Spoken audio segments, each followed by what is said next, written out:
آپ کا سب سے بڑا سب سے اہم کام اور علوم قرآنی کی اشاعت ہے، اور اس سلسلے میں آپ کا بڑا کارنامہ قرآن مجید کا فارسی ترجمہ ہے۔ ہندوستان میں بہت کم لوگ عربی جانتے تھے، دفتری اور تعلیمی زبان فارسی تھی، لیکن اس زبان میں قرآن مجید کا کوئی ترجمہ رائج نہ تھا۔ نیچے نوٹ ہے کہ اگرچہ اس سے پہلے ایک شیخ سعدی نے ترجمہ کیا تھا، لیکن یہ کہ وہ بھی نہ دستیاب تھا اور نہ ہی وہ اس اعتبار سے معتبر تھا کہ وہ واقعتاً شیخ سعدی کا ہے یا صرف ان کی طرف منسوب کر دیا گیا ہے۔ ایک اور تفسیر بھی ہندوستان میں لکھی گئی تھی فارسی زبان میں۔ ظاہر بات ہے جب تفسیر لکھی گئی تو ساتھ ساتھ ہر آیت کا ترجمہ بھی فارسی میں کیا گیا تھا، لیکن وہ بھی کوئی ایسی شے نہیں تھی کہ جو زیادہ عام ہو سکی ہو۔ لہذا پہلا ترجمہ کہ جو عام ہوا، پھیلا اور لوگوں کے اندر جو ہے اسے قبول عام کی حیثیت حاصل ہوئی، وہ شاہ صاحب ہی کا ہے، شاہ ولی اللہ دہلوی رحمۃ اللہ علیہ کا فارسی کا ترجمہ۔ چنانچہ عام تعلیم یافتہ مسلمان گلستان، بوستان، سکندر نامہ اور شاہ نامہ تو پڑھتے اور سمجھتے، لیکن قرآن مجید سے جو ہدایات کا سرچشمہ ہے ناواقف رہتے۔ پرانے علماء اور خواص میں سے قرآن مجید اگر کسی نے پڑھا تو ناظرانہ، یعنی مفہوم و معانی سمجھنے اور اس کی روح اور تعلیمات سے فیضیاب ہونے کے بغیر۔ اکبر کے دربار میں جب مسلمان علماء اور پورچوگیز مشنریوں میں مباحثے ہوئے، اور مشنریوں نے جو کلام مجید کے لاطینی ترجمے کی وجہ سے اس کے اندراجات سے خوب واقف تھے، کلام مجید کے بعض حصوں پر اعتراض کیے، تو اس وقت پتہ چلا کہ جن مسلمانوں نے عربی میں قرآن پڑھا بھی تھا، انہیں بھی اس کے مضامین اور اندراجات سے پوری طرح واقفیت نہ تھی۔ بسا اوقات یہ ہوتا کہ پادری کلام مجید کے کسی بیان پر اعتراض کرتے اور مسلمان کہہ دیتے کہ یہ تو قرآن میں ہے ہی نہیں، اور پھر جب کلام مجید کھول کر دیکھا جاتا تو وہ حوالے نکلتے۔ چنانچہ اس کا ایک بہت اہم واقعہ ہوا تھا شاہ جہاں کے دربار میں۔ یعنی چونکہ یہ جو بحری راستہ جو ہے تلاش کیا تھا واسکو ڈی گاما نے، round the Cape of Good Hope, یہ 1498 میں کیا تھا۔ یہ جو ہم اس وقت پڑھ رہے ہیں یہ تو 1700 کے آس پاس ہم پہنچے ہوئے ہیں، یا 17ویں صدی جو ہے 1600 کے دوران پہنچے ہوئے ہیں۔ تو اس پورے عرصے کے دوران جو ہے یہ ویسٹرن جو ہے تاجر آنے شروع ہو گئے تھے، اور تاجروں کے ساتھ مشنریز بھی آتے تھے جو کہ عیسائیت کی تبلیغ کرتے تھے۔ تو یہ سارا جو بحری راستہ تھا، round of the Cape of Good Hope, یعنی افریقہ کے جنوبی کنارے سے ہو کر پھر یہ جو بحری راستہ کھلا ہے، اسی راستے سے پھر یہ یورپین کولونیلزم جو ہے وہ عالم مشرق پر حملہ آور ہوا ہے۔ تو ان میں پورچوگیز بھی تھے، اسپینیئرز جو ہے وہ ادھر نہیں آئے، اسپینیئرز جو ہے وہ زیادہ ویسٹ ورڈز گئے ہیں، وہ امریکہ کی طرف گئے ہیں، لیکن پورچوگیز تھے، پھر اس کے بعد فرینچ آئے، پھر اسی طریقے سے برٹش آئے، پھر ایسٹ انڈیا کمپنی بنی ہے برطانوی۔ تو یہ سارا دور شروع ہو گیا تھا، اس کا آغاز اکبر کے زمانے میں ہو گیا تھا۔ جب اکبر کے زمانے میں عیسائی مشنریوں کی آمد شروع ہو گئی تو کچھ مباحثے بھی شروع ہو گئے، کیونکہ اکبر نے تو خاص طور پر جو ہے اپنے دربار کو مذہبی مباحثوں کا ایک بڑا اکھاڑا بنایا ہوا تھا۔ وہ چونکہ تمام مذاہب کا ایک ملغوبہ تیار کرنا چاہتا تھا، تو اس میں یہ شکل پیش آتی تھی۔ اکبر کے بعد جہانگیر کا دور ہے، جہانگیر کے بعد شاہ جہاں کا دور ہے۔ شاہ جہاں کا معاملہ خاص طور پر یہ ہوا کہ اس سے بواسیر کی شکایت ہو گئی، اور ہندوستان میں کوئی جراح اس کا علاج نہیں کر سکے۔ پھر ایک انگریز پادری نے، مشنری ڈاکٹر نے آ کر آپریشن کیا اور اسے آرام ہو گیا۔ تو اس نے کہا مانگو کیا مانگتے ہو؟ تو شاہانہ انداز جو ہوتا ہے اسی شاہانہ انداز میں اس نے کہا کہ مانگو کیا مانگتے ہو؟ بہت خوش ہو کر انہوں نے کہا کہ ہمیں تجارتی حقوق دے دیے جائیں، اور یہ ہماری جو ہے تجارتی کوٹھیاں جو ہیں بنانے کی ہمیں اجازت دے دی جائے ہندوستان کے ساحل کے ساتھ ساتھ۔ اس وقت سے ہندوستان کی جو ہے باضابطہ تجارت جو ہے شروع ہوئی ہے، یورپین اقوام نے شروع کی ہے، اور ساحل کے ساتھ ساتھ انہوں نے اپنی کوٹھیاں بنانی شروع کر دی۔ اب یہ کوٹھیاں جو ہیں انہی میں پھر رفتہ رفتہ اسلحہ بھی آنا شروع ہوا۔ وہ جو بھی سامان آتا تھا تجارت کا، انہی کے کریٹس کے اندر اسلحہ بھی آتا تھا، تو یہ اسلحہ خانے بھی بنتے چلے گئے۔ اسی طرح ہوتے ہوتے پھر یہ ایسٹ انڈیا کمپنی جو تھی اس نے پھر بنگال میں جا کر جو ہے اپنی عسکری مہم کا آغاز کیا۔ لیکن اس وقت جو بات میں بتانا چاہتا ہوں وہ یہ ہے کہ شاہ جہاں کے دربار میں ایک بہت بڑا مناظرہ ہوا۔ عیسائی پادری نے کوئی آیت کوٹ کی۔ اب جو علماء تھے دربار کے، اور یہ سمجھ لیجئے کہ وہ چوٹی کے علماء ہوتے تھے، ظاہر بات ہے کہ دربار تک پہنچنا جو ہے وہ تو تمام بہت سے درجات طے کر کے ہی کوئی شخص جو ہے علماء میں بہت اونچا مقام حاصل کر کے ہی تو درباری یعنی وہ بنتا تھا۔ تو وہاں پر سب جتنے علماء تھے کہا یہ قرآن میں ہے ہی نہیں، اس نے آیت پڑھی، لوگوں نے کہا نہیں تم غلط کہہ رہے، قرآن میں یہ ہے نہیں. اس نے کہا منگاؤ قرآن، قرآن کھولا، اس نے دکھا دیا یہ. تو یہ حال ہو چکا تھا قرآن مجید سے بعد کا. یعنی اس کا تو کام صرف یہ تھا کہ اس کو پڑھتے جاؤ ثواب حاصل کرتے جاؤ، اللہ اللہ اور خیر صلی اللہ. اس پر غور و فکر علماء بھی نہیں کرتے تھے. غور و فکر کی شے وہ فقہ تھی. فقہ میں ظاہر بات ہے کہ پھر وہ بال کی کھال اتارنا اور اس کے اندر جو ہے پوری پیچیدگیوں میں جانا اور پوری گہرائیوں میں جانا اور پوری باریکیوں میں جانا، اس کی تو صلاحیت جو ہے بہت نکھری ہوئی تھی. لیکن یہ کہ یہ حال ہو چکا تھا کہ درباری علماء شاہ جہان کے دربار میں قرآن مجید کی ایک آیت کے بارے میں متفقہ طور پر یہ کہہ اٹھے کہ یہ قرآن کی آیت نہیں، اور پھر قرآن کھول کر انہیں دکھا دیا گیا. یہ حال ہو چکا تھا. شاہ صاحب کو اس بلعجبی کا احساس ہوا اور حج سے واپس آنے کے 5 سال بعد 1737-38 میں آپ نے فارسی زبان میں کلام مجید کا ترجمہ کیا. جب علماء کو اس کا پتہ چلا تو تلواریں کھینچ کر آ گئے کہ یہ کلام مجید کی انتہائی بے ادبی ہے. بعض سوانح نگار لکھتے ہیں کہ اس مخالفت کی وجہ سے شاہ صاحب کی جان اس طرح خطرے میں پڑ گئی کہ انہیں کچھ عرصے کے لیے دہلی سے چلے جانا پڑا. اور میں آپ کو واقعہ بھی سنا چکا ہوں کل کہ ایک مرتبہ تو ایسا ہوا ہے کہ باقاعدہ سرحدی علاقے سے پٹھانوں کو بلا لیا گیا تھا انہیں قتل کرنے کے لیے، اور وہ فتح پوری کی مسجد اس کے دروازے کے باہر کھڑے ہوئے تھے، منتظر تھے کہ شاہ صاحب آئیں اور ہم انہیں قتل کر دیں. لیکن شاہ صاحب جب نکلے ہیں تو پھر کچھ اللہ تعالیٰ نے ایسا رعب ان کا ڈال دیا ان کی شخصیت کا کہ جس کی وجہ سے وہ لوگ بھاگ رہے. انہوں نے محسوس کیا ہوگا کہ بہت ہی اللہ والا آدمی ہے، اس کے چہرے پر نور ہے، تو اس وقت وہ کچھ رہ گئے اور ان کے اندر جرأت نہیں ہوئی کہ وہ حملہ کر سکتے. یہاں تک معاملہ ہوا ہے. لیکن بالآخر شاہ صاحب کی جرأت اور فرشناسی کامیاب ہوئی. انہوں نے لوگوں کو سمجھایا. یہ خاص طور پہ اس لیے میں تفصیل سے چاہتا ہوں کہ آپ سمجھ لیں کہ دعوت رجوع القرآن کا آغاز جو ہے وہ در حقیقت شاہ صاحب کی زندگی سے. ہم جس کام میں لگے ہوئے ہیں، جس کام کے لیے میں نے اپنی زندگی کے 35 برس ایکسکلوسیو لگائے ہیں، اللہ کا شکر ہے، اللہ کا فضل ہے. اور پھر یہ کہ جس کام کے نتیجے میں انجمن خدام القرآن قائم ہوئی اور دوسری انجمنیں قائم ہوئی ہیں، یہ دورہ ترجمہ قرآن ہوا ہے، اردو میں ہوا ہے، اب میں انگریزی میں کر رہا ہوں، یہ قرآن اکیڈمیز بنی ہے، قرآن کالج بنا، یہ سب در حقیقت اس کا نقطۂ آغاز جو ہے وہ در حقیقت شاہ ولی اللہ دہلوی کی ذات گرامی ہے. اس سے پہلے جو بھی کام ہوا تھا جو کہ حضرت مجدد الفسانی نے کیا تھا، وہ در حقیقت ایک سیلاب کو روکنے کی بات تھی کہ وہ سیلاب جو آ رہا تھا وحدت ادیان کے راستے سے یا ہمہ اوسطی تصور کے راستے سے، تصوف کے راستے سے، جس سے کہ ملت اسلامیہ کا تشخص ختم ہو رہا تھا، اس سیلاب کے آگے بند باندھ دیا حضرت مجدد الفسانی رحمۃ اللہ علیہ نے. لیکن اصل میں جس کو ہم کہیں گے کہ تجدیدی مساعی جو ہیں مثبت طور پر شروع ہوئی ہیں، وہ در حقیقت شاہ ولی اللہ دہلوی رحمۃ اللہ علیہ کی ذات گرامی سے.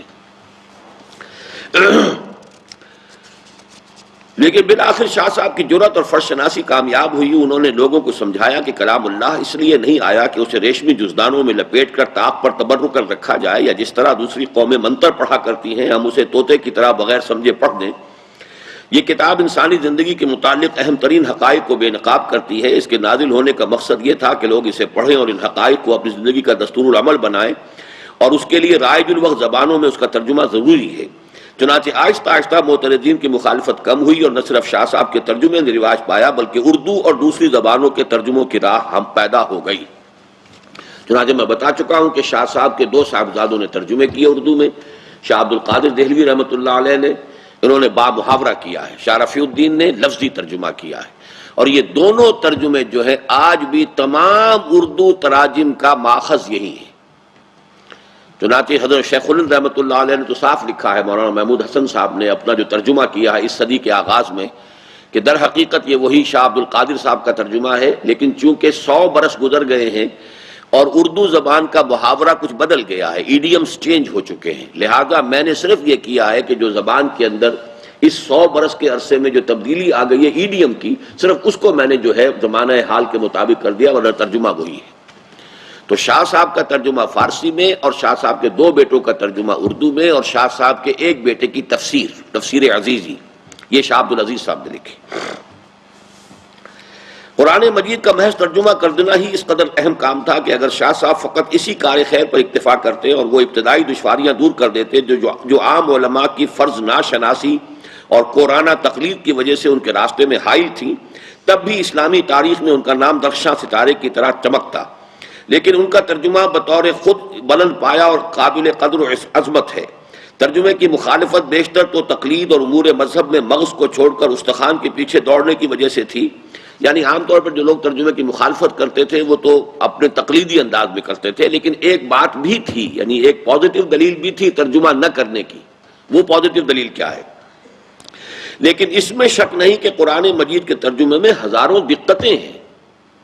ترجمے میں لفظی صحت کو برقرار رکھنا اور اس کے ساتھ ساتھ قرآن کے بلیغ معانی اور اس کی ادبی شان کو اس پر قربان نہ ہونے دینا اس قدر مشکل ہے کہ آج جبکہ ہمیں قرآن مجید کے ترجموں میں 200 سال کی مشق سے اور قوم کے بہترین علماء و ادباء نے اس قومی خدمت پر توجہ کی ہے، ایک بھی ترجمہ ایسا نہیں جسے تسلی بخش کہا جا سکے۔ پہلی بات تو یہ سمجھ لیجئے کہ کوئی ترجمہ اصل متن کا قائم مقام نہیں ہو سکتا۔ It's a rule without any exception۔ آپ شیکسپیئر کو پڑھیے انگریزی زبان میں اور اس کا ترجمہ کر دیجئے کسی زبان میں، وہ تاثیر ہی نہیں ہوگی۔ زبان کی ادبیت، اس کی چاشنی، اس کی تاثیر جو ہے کسی دوسری زبان میں منتقل نہیں ہو سکتی۔ اب کنٹینٹس جو ہیں وہ تو منتقل کر سکتے ہیں، مفہوم جو ہے، مراد جو ہے، اس کو کسی درجے میں لا سکتے ہیں، لیکن جو اس کی تاثیر ہوتی ہے، اس کی فصاحت ہے، اس کی بلاغت ہے، اس کی چاشنی ہے، اس کی حلاوت ہے، وہ کسی ترجمے میں آئی نہیں سکتی۔ نمبر ایک۔ نمبر دو، عربی زبان جو ہے اس کے اندر اس قدر اسالیب ہیں کہ بعض جگہوں پر ایک جگہ پر دو تین احتمالات ہیں۔ ترجمہ یوں بھی ہو سکتا ہے، یوں بھی ہو سکتا ہے، یوں بھی ہو سکتا ہے۔ ترجمہ جب آپ کریں گے تو اردو زبان میں آپ کے پاس وہ تعبیرات نہیں ہے، یا کسی اور دوسری زبان میں وہ تعبیرات نہیں ہے کہ تمام احتمالات کو برقرار رکھ سکیں۔ ترجمے میں آپ کو کسی ایک احتمال کو لینا پڑے گا، حالانکہ متن کے اندر اس کا دوسرا احتمال بھی تھا، اس کا یہ ترجمہ بھی ہو سکتا تھا، اس کا یہ ترجمہ بھی ہو سکتا تھا۔ ترجمہ جب آپ کریں گے تو وہ تو ایک ہی احتمال رہ جائے گا۔ تو دوسری جو ہے بنیادی سبب یہ تھی، وجہ یہ تھی کہ جس کی وجہ سے لوگ ترجمے کی مخالفت کرتے تھے۔ تیسری بات اور اہم ترین بات یہ ہے کہ اس سے پہلے جو آسمانی کتابوں کے گم ہو جانے کا سبب تھا وہ یہ تھا کہ جب ترجمے ہو گئے تو لوگوں نے تمام تر توجہ ترجمے پر کر دی اور متن کی فکر نہ رہی، اور متن گم ہو گیا۔ یہی وجہ ہے کہ آج انجیل کا کوئی متن موجود نہیں۔ انجیل کا جو سب سے پرانا نسخہ ملتا ہے وہ بھی در حقیقت ترجمہ ہے یونانی زبان میں، گریک ٹرانسلیشن۔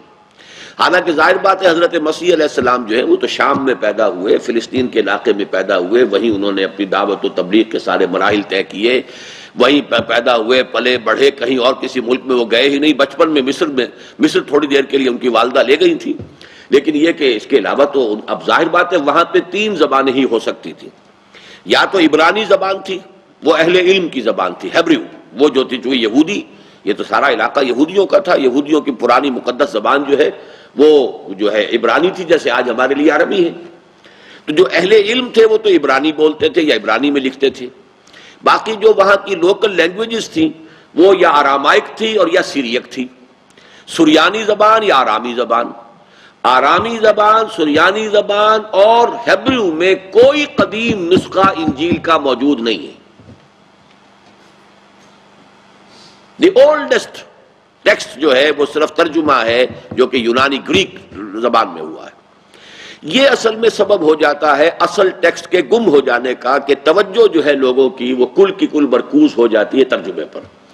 یہی وجہ ہے کہ میں بھی شدت کے ساتھ مخالف رہا ہوں، اور پاکستان میں کچھ لوگوں نے یہ دھندا شروع کیا تھا کہ قرآن مجید کے متن کے بغیر ترجمہ شائع کر دیں، صرف اردو ترجمہ قرآن کا جو ہے وہ شائع ہو رہا ہے۔ یہ چیز یقیناً بہت بڑا فتنہ تھی اور اس کی مخالفت ہوئی ہے، وہ صحیح ہوئی ہے۔ ہم نے مسلمانوں نے بہرحال اصل جو ہے اپنی توجہ متن کے اوپر مرکوز رکھی ہے، اور متن کو محفوظ رکھنا بہت ضروری ہے۔ اصل کلام تو اللہ کا اس متن، وہ متن جو ہے وہ کلام اللہ ہے، ترجمہ کلام اللہ نہیں ہے۔ لیکن لوگوں کو سمجھانے کے لیے تو ان کی اپنی لوکل لینگویجز کے اندر ان کی مادری زبانوں میں ترجمہ کر کے سمجھانا ضروری ہے۔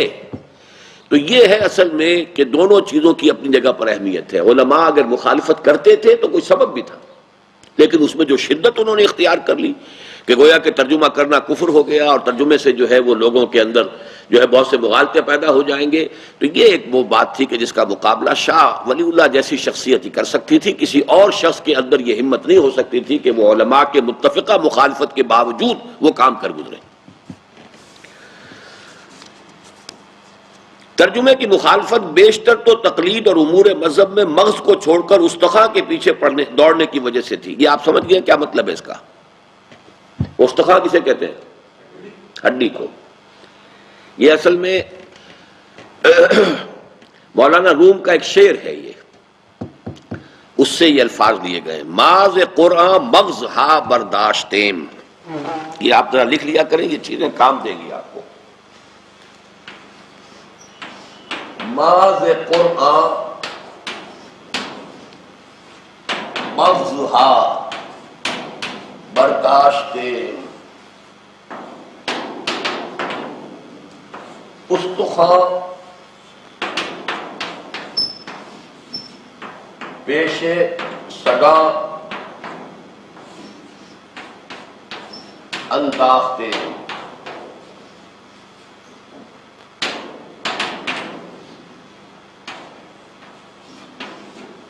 رومی یعنی علامہ اقبال اپنا مرشد مانتے ہیں، ان کا شعر ہے.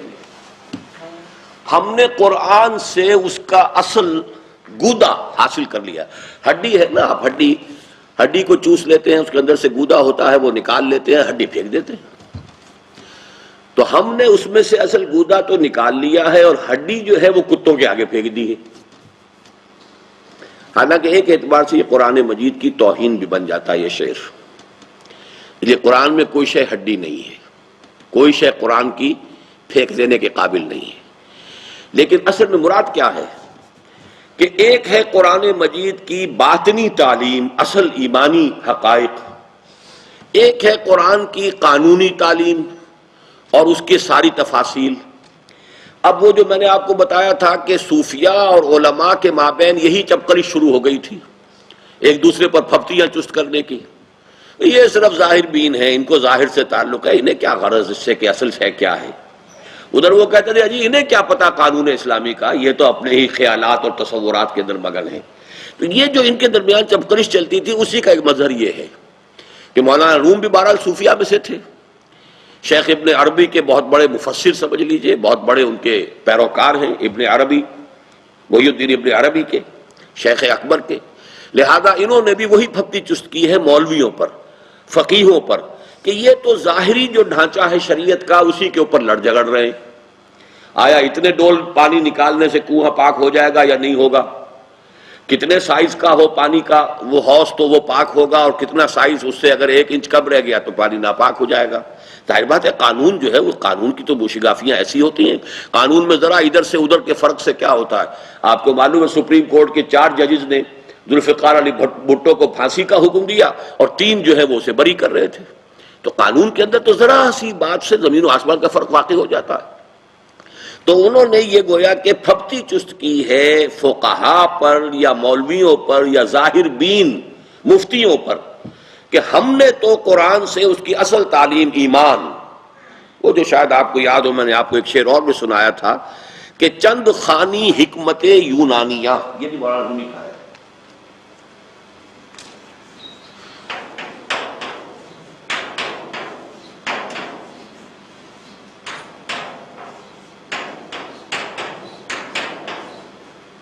حکمت قرآنیہ راہم بخواہ،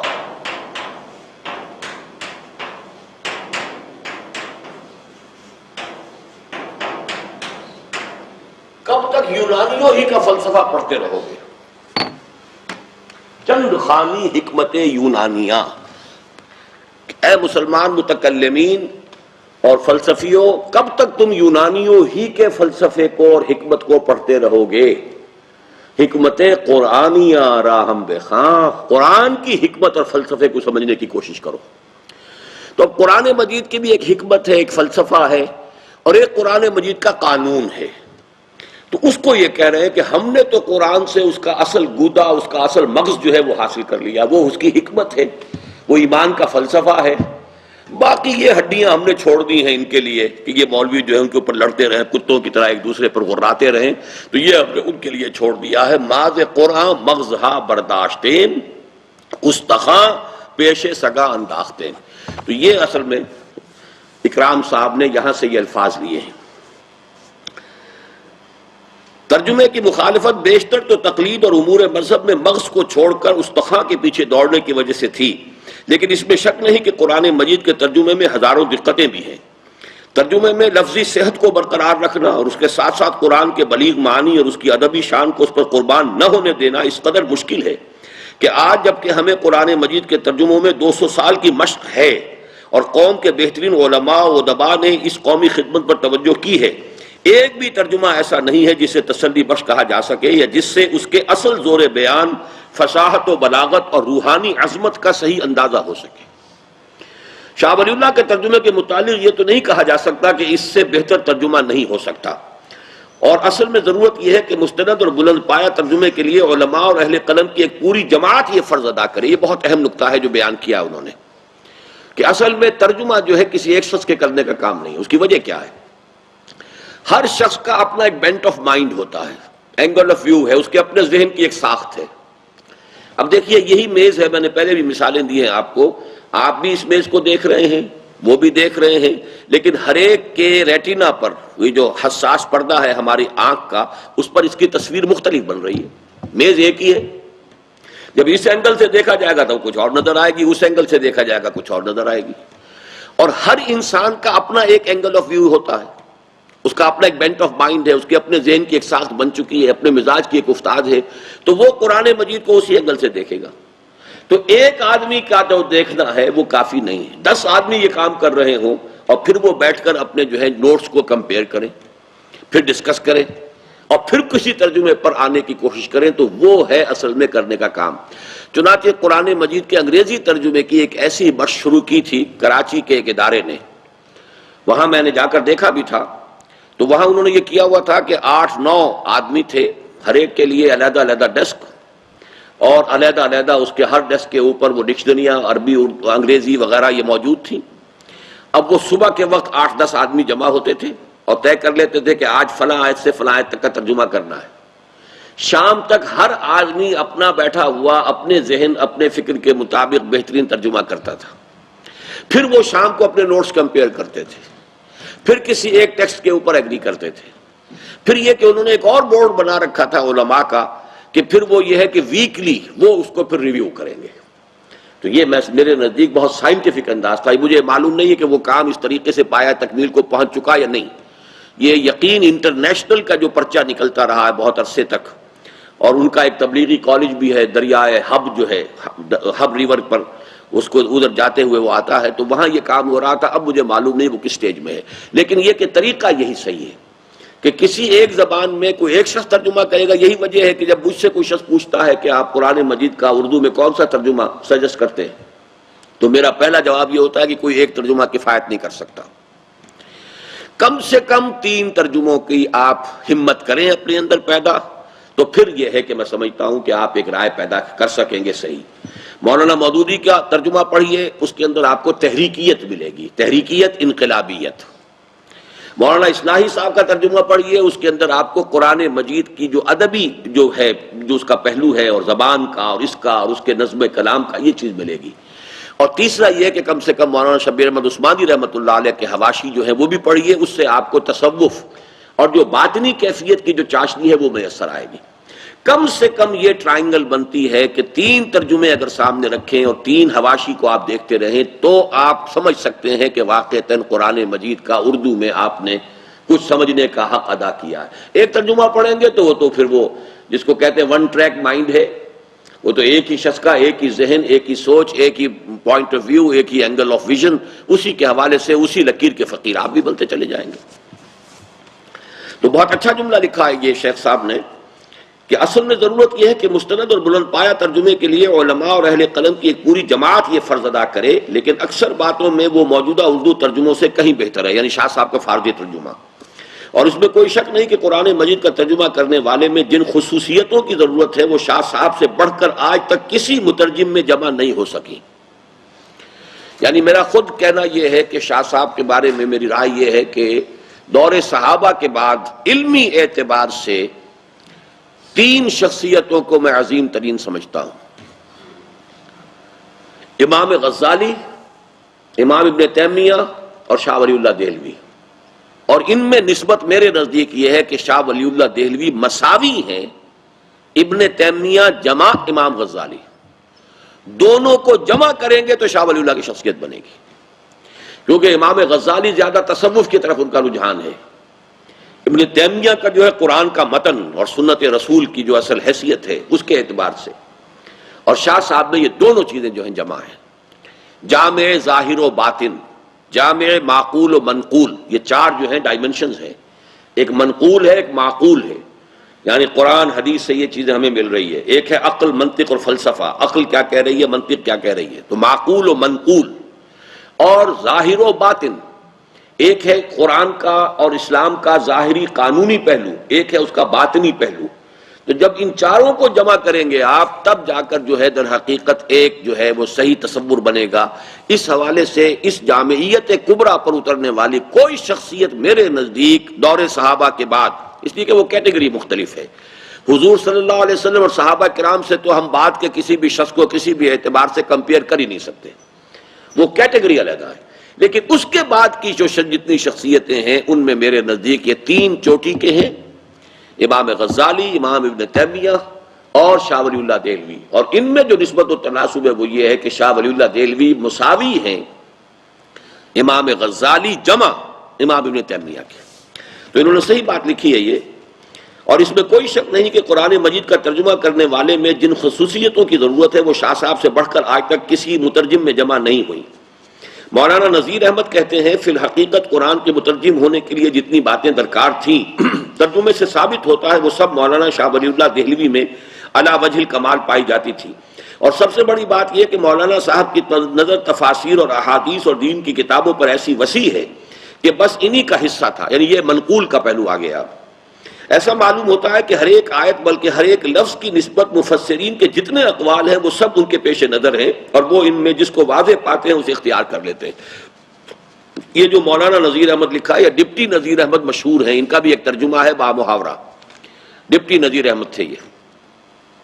شاہ صاحب نے نہ صرف قرآن مجید کا ترجمہ کیا بلکہ اس مسئلے کے علمی پہلوؤں پر بھی ایک رسالہ لکھا، اور مقدمہ فی ترجمۃ القرآن المجید میں قرآن مجید کے مترجموں کی رہنمائی کے لیے کارآمد ہدایتیں درج کی۔ شاہ صاحب اپنی کتاب میں لکھتے ہیں کہ اس بندہ ضعیف پر خداوند تعالیٰ کے کئی بے شمار نعمتیں ہیں، جن میں سب سے زیادہ عظیم شان نعمت یہ ہے کہ اس نے مجھ پر قرآن مجید سمجھنے کی، جس نے مجھ کو قرآن مجید سمجھنے کی توفیق عطا فرمائی، اور حضرت رسالت میں آپ صلی اللہ علیہ وسلم کے احسانات اس کمترین امت پر بہت ہیں، یعنی امت میں سب سے کمتر میں ہوں، اس کمترین امت پر بہت ہیں، جن میں سب سے بڑا احسان قرآن مجید کی تبلیغ ہے۔ یہی ہے اصل کرنے کا کام، قرآن کا فہم اور قرآن کی تبلیغ، یعنی یوں سمجھیے ایک کام وہ ہے جو اللہ سے ملتا ہے، ایک کام وہ ہے جو رسول کے اتباع میں ہمیں کرنا ہے۔ اللہ سے تو ہمیں قرآن کا فہم مانگنا ہے، جیسے کہ حضور صلی اللہ علیہ وسلم نے حضرت عبداللہ ابن عباس کے لیے دعا کی تھی، اللہم فقہہ فی الدین وعلمہ التاویل، اے اللہ اس نوجوان کو دین کا فہم عطا کر دے اور تاویل قرآن، تفسیر قرآن کا علم عطا کر دے۔ تو اللہ سے تو مانگیے فہم قرآن، اور رسول کا اتباع کیا ہے؟ تبلیغ قرآن۔ اب اس کو پھیلائیے، اس کو عام کیجئے، یہ رسول کی کا اتباع ہے۔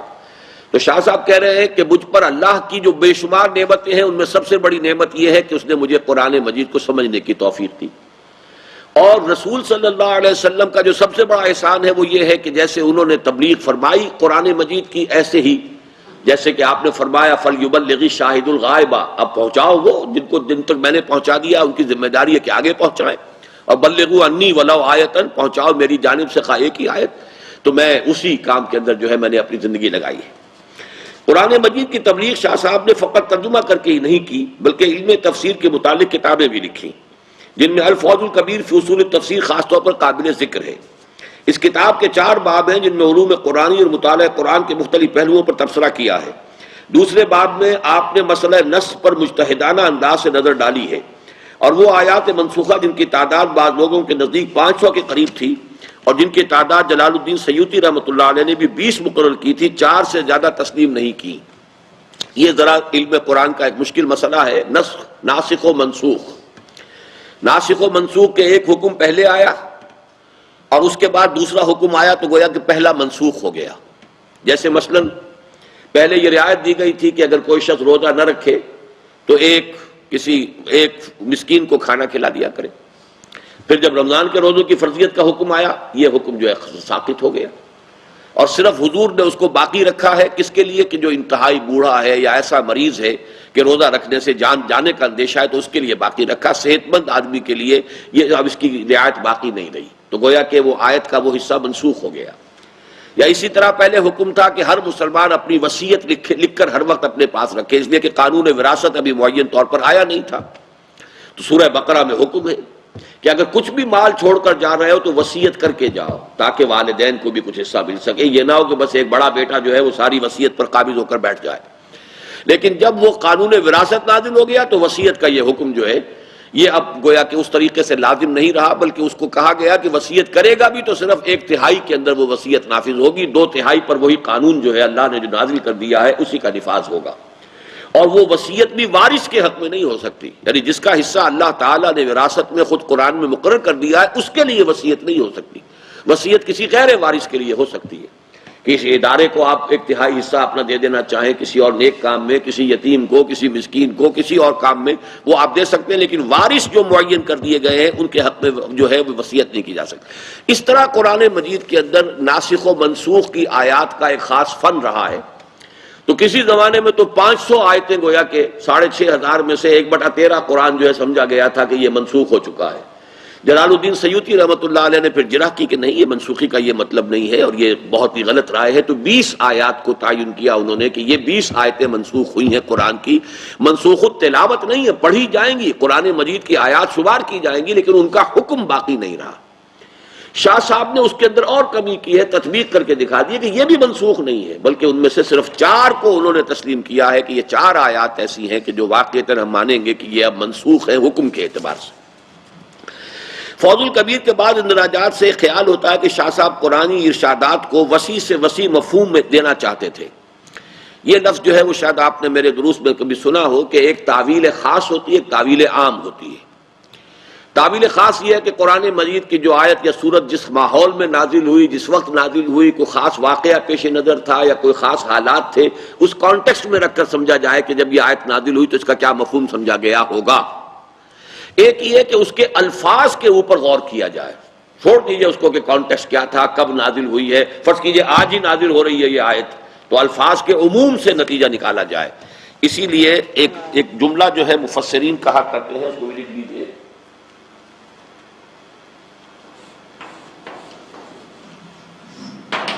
الاعتبار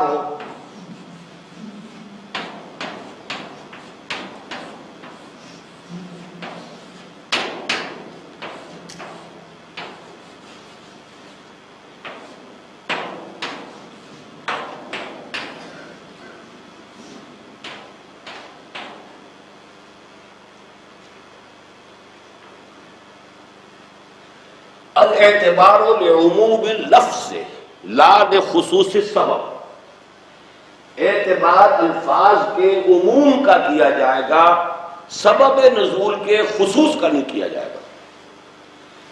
ایک آیت نازل ہوئی خاص پس منظر میں، خاص واقعہ تھا، اسے ہم کہتے ہیں شان نزول، اسی کو سبب نزول بھی کہتے ہیں۔ لیکن یہ کہ اب ایک تو یہ کہ آپ اس کانٹیکسٹ میں رکھ کر دیکھیے، ایک یہ ہے کہ الفاظ کو جنرلائز کیجئے، عموم اللفظ، الاعتبار لعموم اللفظ لا لخصوص السبب، لا خصوص السبب، یعنی سبب نزول کیا تھا، کس واقعے پر یہ آیت نازل ہوئی تھی، اس کو مد نظر نہیں رکھا جائے گا، بلکہ یہ دیکھا جائے گا کہ الفاظ کا عموم کیا تقاضا کرتا ہے۔ آپ کا تھوڑا سا عربی کا امتحان لے لوں، یہ الاعتبار لخصوص اللفظ لعموم اللفظ، اس کی ترکیب نحوی کریں گے؟ ترکیب نحوی کرنی سیکھیے، یہ ذرا نکال دو بھائی، لا لخصوص سبب نکال دو اس میں سے، یہ ذرا میں بعد میں لوں گا لیکچر کے بعد، اس کی ترکیب نحوی آپ لوگ سب کیجئے گا کاغذ کے اوپر، پھر دیکھتا ہوں کیا کتنی عربی سمجھی ہے آپ نے ابھی تک۔ اچھا چلیے ابھی تو اس کو پڑھیں گے ہم آگے۔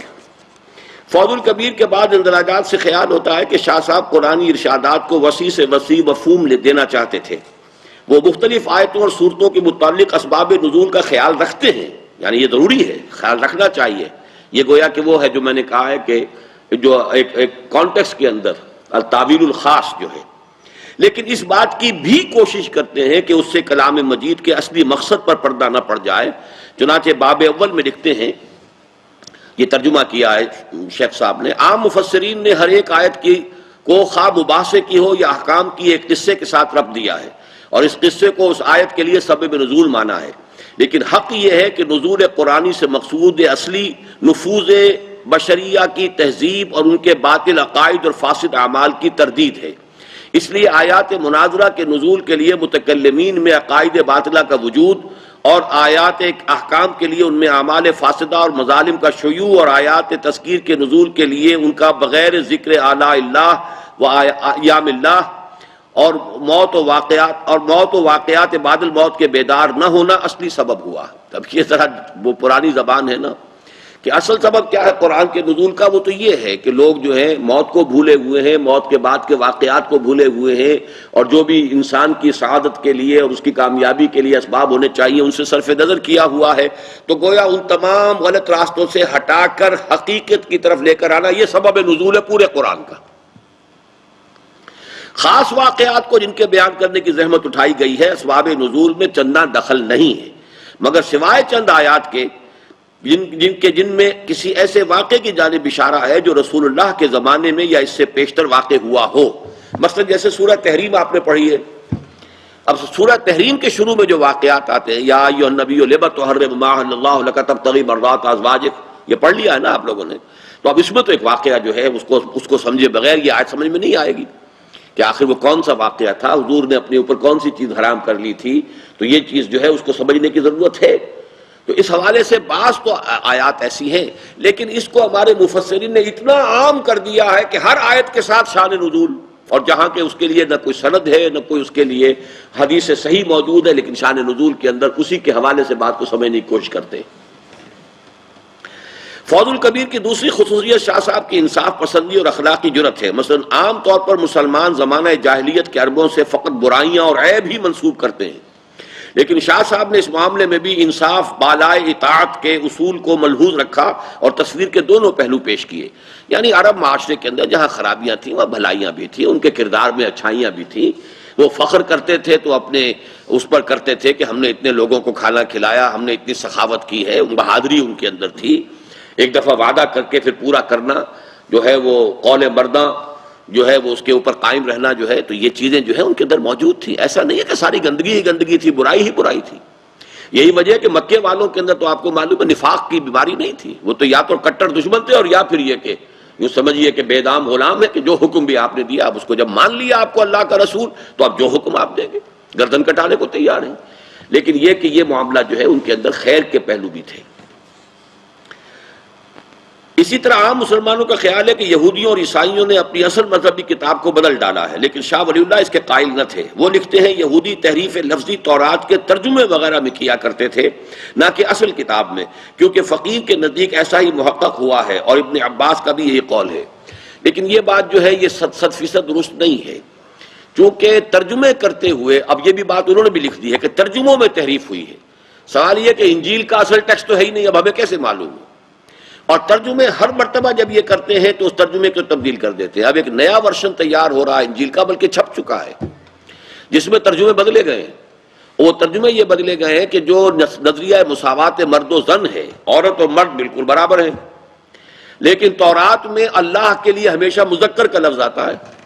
عورتوں نے شور مچا دیا، اس کا مطلب ہے اللہ تو نر ہوا، پھر مادہ جو ہے وہ تو پھر کمزور ہو گئی، وہ تو اس کی کوئی حیثیت نہیں ہے۔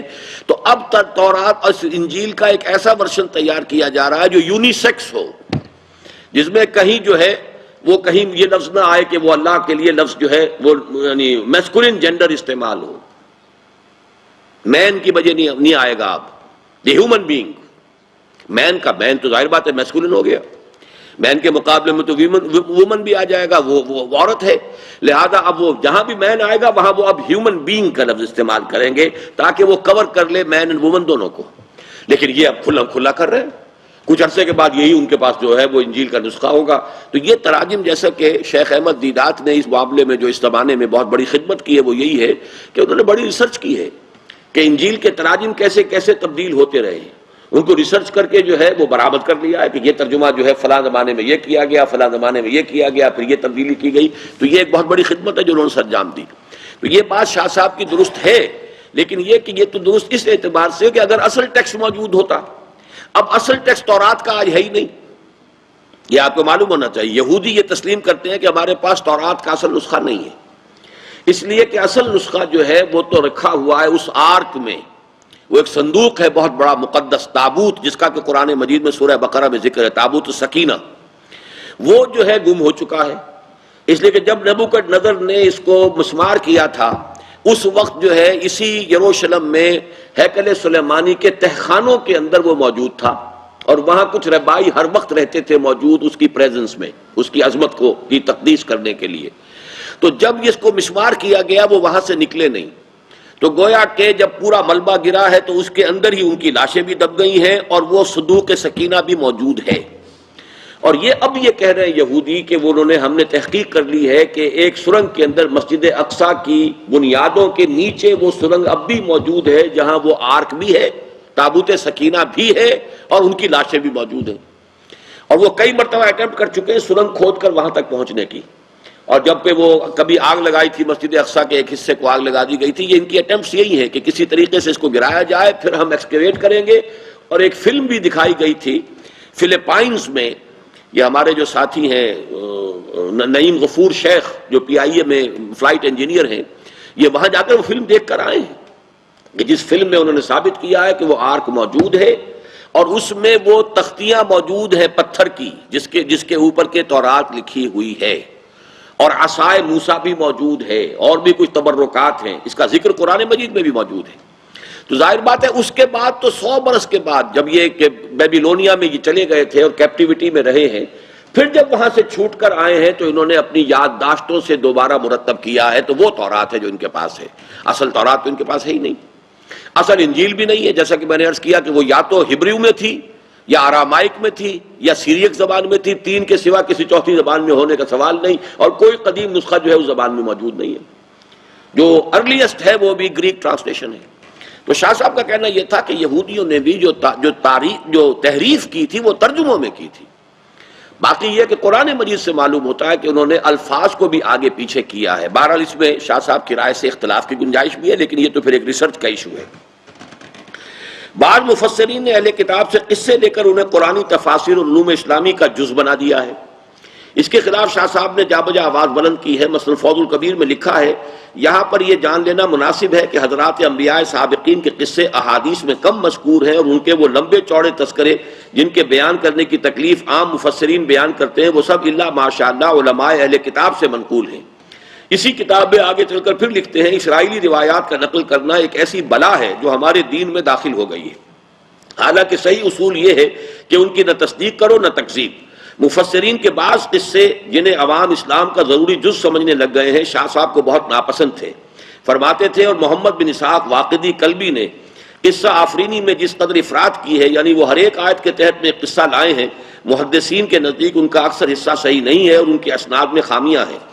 ان لوگوں کی اس افراد کو علم تفسیر کے شرط کے لیے شرط سمجھنا صحیح غلطی ہے، اور اس کے حفظ پر فہم کتاب اللہ کو موقوف کر دینا دراصل کتاب اللہ سے اپنا حصہ کھو دینا ہے. مفسرین کی یہی زولیدہ نویسی تھی جس کی وجہ سے شاہ صاحب نے اپنے وصیت نامے میں یہ لکھا کہ قرآن اور اس کا ترجمہ تفسیر کے بغیر ختم کرنا چاہیے. ترجمۃ القرآن، تفسیروں کو ایک طرف رکھ دو، ترجمہ قرآن کا پڑھو، اور پھر اس کے بعد تفسیر. یعنی پہلے ترجمے کو ختم کر لیا جائے، پورے قرآن کو محض ترجمے سے پہلے ایک دفعہ آدمی گزار لے، اپنے ذہن میں بٹھا لے، اب تفسیروں کی طرف رجوع کرے. یہ نہیں کہ ابتدا ہی قرآن مجید کے مطالعے کی تفسیروں سے کی جائے. قرآن اور اس کا ترجمہ تفسیر کے بغیر ختم کرنا چاہیے. پھر اس کے بعد تفسیر، اور وہ بھی تفسیر جلالین بقدر درس پڑھائی جائے جو نہایت مختصر ہے اور جس کے الفاظ قرآن کے الفاظ جتنے ہیں. وہ لکھتے ہیں، قرآن عظیم اس قدر پڑھا دیں کہ صرف قرآن اور ترجمہ بغیر تفسیر کے پڑھا جائے، مگر جہاں شان نزول یا قاعدہ نحو مشکل ہو وہاں ٹھہر جائیں اور بحث کریں، اور اس کے بعد اس کے تفسیر جلالین بقدر درس پڑھا دیں. یہ ان کی وصیت کا یہ ایک کوٹیشن ہے جو انہوں نے دی ہے. بہرحال یہ جو ہم نے آج محنت مزید کر لی ہے وہ اس لیے، جیسا کہ میں نے آپ کو بتایا کہ ہماری یہ جد و جہد جو ہم لے کر چل رہے ہیں، اس کا نقطہ آغاز شاہ صاحب کی یہ جد و جہد ہے۔ اب آئیے اس کے بعد مسلم انڈیا کا ایک نیا دور شروع ہو رہا ہے، انگریزی دور کے نئے فتنوں کا سد باب اور تحریک رجوع الی القرآن، یعنی اس دور میں پھر رجوع الی القرآن کی تحریک کن مراحل سے گزری ہے۔ اس میں سے آج ہم صرف پہلے دو جو ہیں آئٹم وہ پڑھ سکیں گے، خان وعدہ ولی اللہ اور تحریک شہیدین، اور عیسائیوں اور ہندوؤں کی جانب سے تبلیغی یلغار۔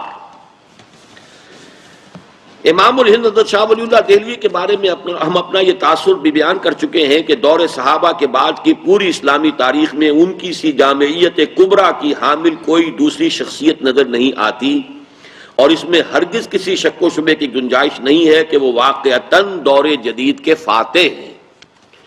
فاتح کے کیا معنی ہے یہاں؟ جی، افتتاح کرنے والے۔ فاتح کا ایک ترجمہ ہمارے ہاں ہوتا ہے کانکر کرنا، فتح کرنا، کانکرر فاتح۔ ایک ہے فتح یفتح کھولنا، اسی سے مفتاح کا لفظ بنا ہے، چابی۔ تالے کی چابی کو آپ کیا کہتے ہیں؟ مفتاح، جس سے کہ وہ تالا کھل جاتا ہے۔ تو فاتح بمنزلہ افتتاح، جیسے کہ قرآن مجید میں سورہ فاتحہ دی اوپننگ سورہ آف دی قرآن، قرآن کو کھولنے والی، دی اوپننگ سورہ آف دی قرآن۔ تو دور حاضر کے فاتح، اس کا آغاز کرنے والے جو ہیں، جو بھی تجدیدی مساعی ہو رہی ہیں، چونکہ میں پہلے عرض کر چکا ہوں کہ شیخ مجدد رحمت اللہ علیہ کی مساعی زیادہ تر ایک روک لگا دینا، بند باندھ دینے کا تھا۔ اب اس کے بعد اصل جو تعمیری جد و جہد شروع ہوئی ہے وہ در حقیقت شاہ ولی اللہ دہلوی رحمت اللہ علیہ کی ذات سے ہے، اس لیے کہ جب اصل شے قرآن ہے تو قرآن سے تعلق کو دوبارہ قائم کرنا، استوار کرنا، یہیں سے وہ اب اصل جو ہے کام شروع ہوگا تجدید دین کا۔ تو اس لیے وہ فاتح ہیں اس دور کے۔ ساتھ ہی تجدید دین اور احیاء اسلام کے بلند و بالا مقاصد کے لیے ان کی ہمہ جہتی مساعی کا ایک اجمالی خاکہ بھی بیان کیا جا چکا ہے، اور یہ بھی عرض کیا جا چکا ہے کہ ان مختلف النوع اور وسیع الاطراف مساعی میں ان کی اہم ترین خدمت یہ تھی کہ انہوں نے اسلام کا رشتہ اس کی اصل ثابت یعنی قرآن حکیم کے ساتھ اثر نو قائم کرنے کے طویل عمل کا باقاعدہ آغاز فرما دیا۔ یہ تو پچھلے چیپٹر سے کوٹیشنز دی ہیں میں نے اس چیپٹر کو آغاز کرنے کے لیے، اور یہ کہ وہ ان کا عظیم ترین کارنامہ یہ ہے کہ انہوں نے توجہات کو اثر نو قرآن حکیم کے علم و حکمت کی جانب منعطف کر دیا، اور اللہ کی رسی کے ساتھ امت مسلمہ کے تعلق کو دوبارہ استوار کرنے کی سعی کا آغاز کر کے گویا حضرت ابوبکر صدیق کے اس قول کے مطابق کہ لا یصلح آخر هذه الامة الا بما صلح به اولها، اسلام کی نشرت ثانیہ کی سعی و جہد کی راہ کھول دی۔ یہاں ایک غلطی ہے، کل بھی میں نے نوٹ کیا تھا لیکن میں وضاحت کرنے سے مجھے یاد نہیں رہی بات، یہ ذرا کوئی صاحب نوٹ کر دیں اور عاکف کو بھی نوٹ کروا دیں کہ آئندہ ایڈیشن کے اندر یہ تصحیح کر دیں۔ یہ قول حضرت ابوبکر کا نہیں ہے، نوٹ کر لیجئے۔ وہ تم نے مٹائی دیا جملہ جو میں نے لکھا تھا، میں نے امتحان لینا اس میں۔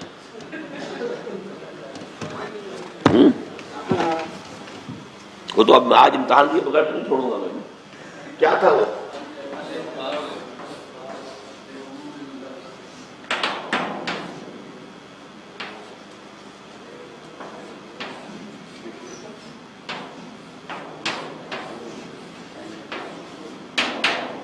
یہ تو قائم رہے گا۔ اب جو جملہ میں بتانا چاہتا تھا وہ کیا تھا؟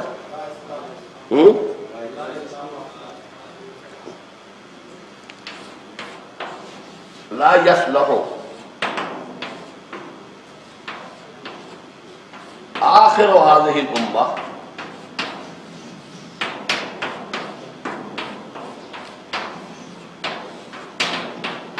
الا بما صلح اولها۔ یہ اصل میں حضرت امام مالک کا جملہ ہے،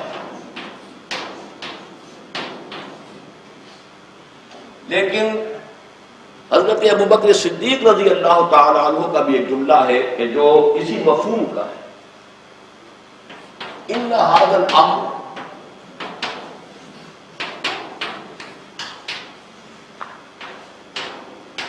لا یصلح آخرہ الا بما صلح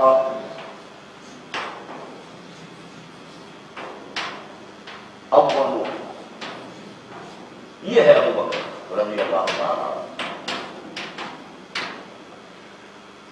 جب حضرت ابو بکر نے رضی اللہ تعالیٰ عنہ حضرت عمر کو نامزد کیا ہے اپنا جانشین، اس وقت ایک خطبہ دیا تھا اور خلافت کے بارے میں کچھ باتیں بیان کی تھی۔ اس میں فرمایا تھا ان ھذا الامر، یعنی جو خلافت کا معاملہ ہے، لا یصلح آخرہ، اس کا جو آخری حصہ ہے نہیں درست ہو سکے گا الا بما صلح به اولہ، مگر اسی طریقے پر جس طریقے پر کہ پہلے حصہ کی اصلاح ہوئی تھی۔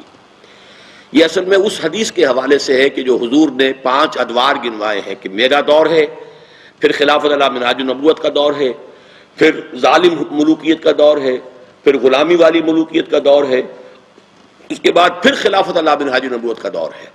تو گویا کہ آخری جو دور ہوگا وہ بھی اسی طور سے قائم ہو سکے گا جس طور سے پہلا دور قائم ہوا تھا۔ تو وہ جملہ تو ہے حضرت ابو بکر صدیق کا رضی اللہ تعالیٰ عنہ، لیکن اس کی ترجمانی پھر کی ہے امام مالک رحمۃ اللہ علیہ نے، لا یصلح آخر هذه الامة الا بما صلح به اولها، اور یہ سب سے پہلے مولانا ابوالکلام آزاد نے یہ جملہ 1912 میں الہلال میں نقل کیا ہے۔ یہ تو انشاءاللہ پھر جب وہ بقیہ کتابچہ ہم پڑھیں گے، وہ تعمیل والا فکر اسلامی، اسلام کے انقلابی فکر کی تجدید و تعمیل، تو وہاں یہ بات آ جائے گی۔ اس سے پہلے ہم یہ بھی واضح کر چکے تھے کہ صدر اول میں اسلام کی عظیم ترین حقیقتیں 2 ہی تھیں، ایک ایمان، وہ ظاہری اور قانونی اور فقہی ایمان نہیں جس کا تعلق اقرار باللسان سے ہے، بلکہ وہ حقیقی اور قلبی ایمان جو یقین بن کر انسان کے رگ و پے میں سرایت کر جائے، اور دوسرے جہاد فی سبیل اللہ جس کا مقصد ہو شہادت علی الناس، اعلاء کلمت اللہ اور اظہار دین الحق علی الدین کلہ۔ اور چونکہ ایمان حقیقی کا منبع اور سرچشمہ ہے قرآن حکیم اور جہاد و قتال کی علامت ہے تلوار، لہذا مرد مومن کی شخصیت کا جو حیولہ چشم تصور کے سامنے ابھرتا ہے، اس کے ایک ہاتھ میں بالکل بجا طور پر قرآن ہوتا ہے اور دوسرے میں تلوار۔ یہ سب سے پہلا مضمون تھا جو ہم نے پڑھا تھا، وہ یاد آ گیا کہ نہیں؟ اب آگے چلیے۔ یہ صحیح ہے کہ امام الہند حضرت شاہ ولی اللہ دہلوی کی اپنی زندگی میں سر بکف، سیف بدست اور کفن بردوش میدان جہاد و قتال میں نکلنے کا مرحلہ نہیں آیا۔ 3 اصطلاحیں فارسی ترکیب میں آ گئی ہیں۔ سر بکف، سر کو ہتھیلی پر رکھ لینا، جسے ہم کہتے ہیں جان ہتھیلی پر رکھنا۔ سیف بدست، ہاتھ میں تلوار۔ کفن بردوش، اور کفن جو ہے وہ اپنے کندھے پر ڈال لینا تاکہ شہید ہو جائیں تو لوگوں کو دقت نہ ہو اور وہ میرے اس کفن ہی میں مجھے دفنا دیں۔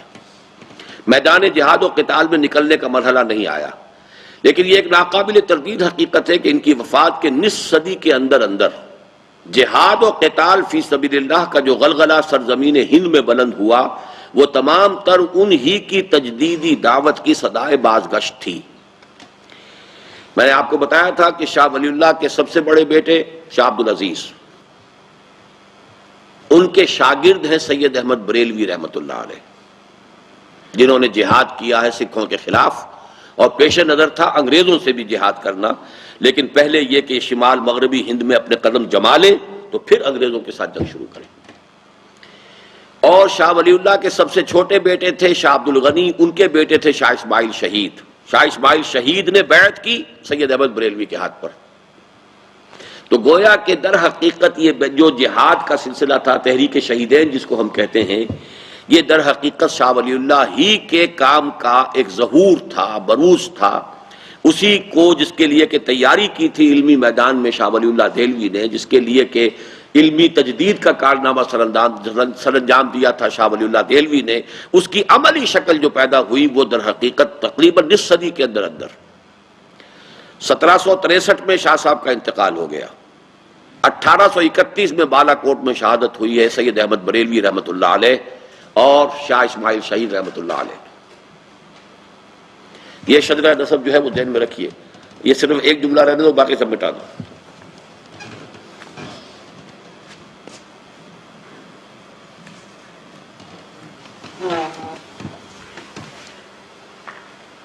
شاہ ولی اللہ، ان کے بیٹے شاہ عبدالعزیز، ان کے شاگرد سید احمد، بریلوی۔ شاہ ولی اللہ کے ایک اور بیٹے شاہ عبد الغنی، ان کے بیٹے شاہ اسماعیل شہید،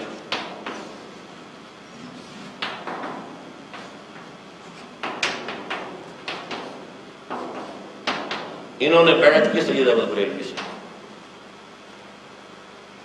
یہ کہلاتے ہیں شہیدین، تحریک شہیدین۔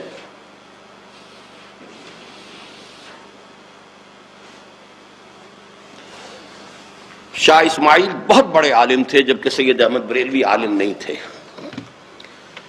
انہیں تو صرف ترجمہ قرآن جو ہے شاہ عبد العزیز نے پڑھایا، جیسے کہ شاہ صاحب نے وصیت کی تھی۔ اس کے بعد جب علوم پڑھانے کی کوشش کی تو ان کا دماغ چلا ہی نہیں۔ تو شاہ عبد القادر نے یہ کہا بھائی جان سے، اپنے بڑے بھائی سے شاہ عبد العزیز سے، کہ بھائی جان اللہ تعالیٰ نے ان کو کسی اور کام کے لیے پیدا کیا ہے، آپ یہ تعلیم والیم ان کی اپنا وقت ضائع نہ کریں اور ان کے اوپر بھی کوئی مصیبت نہ ڈالیں۔ پھر انہوں نے جہاد کی طرف آغاز کیا۔ پہلے امیر محمد خان کے ساتھ مل کر انگریزوں کے خلاف جہاد کرتے رہے۔ امیر محمد خان جو ہے، جب اس نے انگریزوں سے صلح کر لی اور انگریزوں نے اسے ٹونک کی ریاست دے دی کہ تم تو بیٹھ جاؤ ٹھنڈے ہو کر یہاں، پھر وہاں اس سے علیحدہ ہو کر کے اس شخص نے تو انگریزوں کے ساتھ صلح کر لی ہے، پھر وہاں سے علیحدہ ہو کر پھر انہوں نے اپنا راستہ علیحدہ بنایا۔ اور ظاہر بات ہے کہ انگریزوں کے ساتھ جہاد کرنے کے لیے پہلے انہوں نے سوچا کہ پہلے سکھوں کے خلاف جہاد کر کے اور پٹھانوں کی مدد سے پنجاب جو ہے پہلے اس کو شامل کیا جائے، عالم اس میں دارالاسلام بنایا جائے، پھر وہاں سے انگریزوں کے خلاف جہاد کیا جائے۔ یہ تھی جد و جہد، اس کے اوپر بعد میں ہم کبھی پڑھیں گے، لیکن اس وقت صرف یہ بتانا تھا کہ یہ سارا سلسلہ کہاں سے چلا۔ شاہ ولی اللہ، یہ صحیح ہے کہ امام الہند حضرت شاہ ولی اللہ دہلوی کی اپنی زندگی میں سربکف، سیف بدست اور کفن بردوش میدان جہاد و قتال میں نکلنے کا مرحلہ نہیں آیا، لیکن یہ ایک ناقابل تردید حقیقت ہے کہ ان کی وفات کی نصف صدی کے اندر اندر جہاد و قتال فی سبیل اللہ کا جو غلغلہ سرزمین ہند میں بلند ہوا وہ تمام تر انہی کی تجدیدی دعوت کی صدائے بازگشت تھی۔ اس لیے کہ خود حضرت سید احمد بریلوی بھی خانوادہ ولی اللہ ہی کے زیر تربیت یافتہ تھے، اور ان کے دست راست تو تھے ہی شاہ اسماعیل شہید ابن شاہ عبد الغنی ابن شاہ ولی اللہ دہلوی۔ اور اگرچہ انجام کار کے اعتبار سے ہندوستان کی یہ پہلی اسلامی تحریک شعلہ مستعجل کا مصداق بن گئی۔ شعلہ مستعجل، وہ شعلہ جو جلدی سے بجھ جاتا ہے۔ اگر آپ کے اندر ہمت ہے تو یاد کیجئے، یہ مصرع ہے بہت عمدہ، کسی بھی چیز کو واضح کرنے کے لیے تھی تو اچھی لیکن جلدی ختم ہوگی۔ خوش درخشید ولے شعلہ مستعجل بود،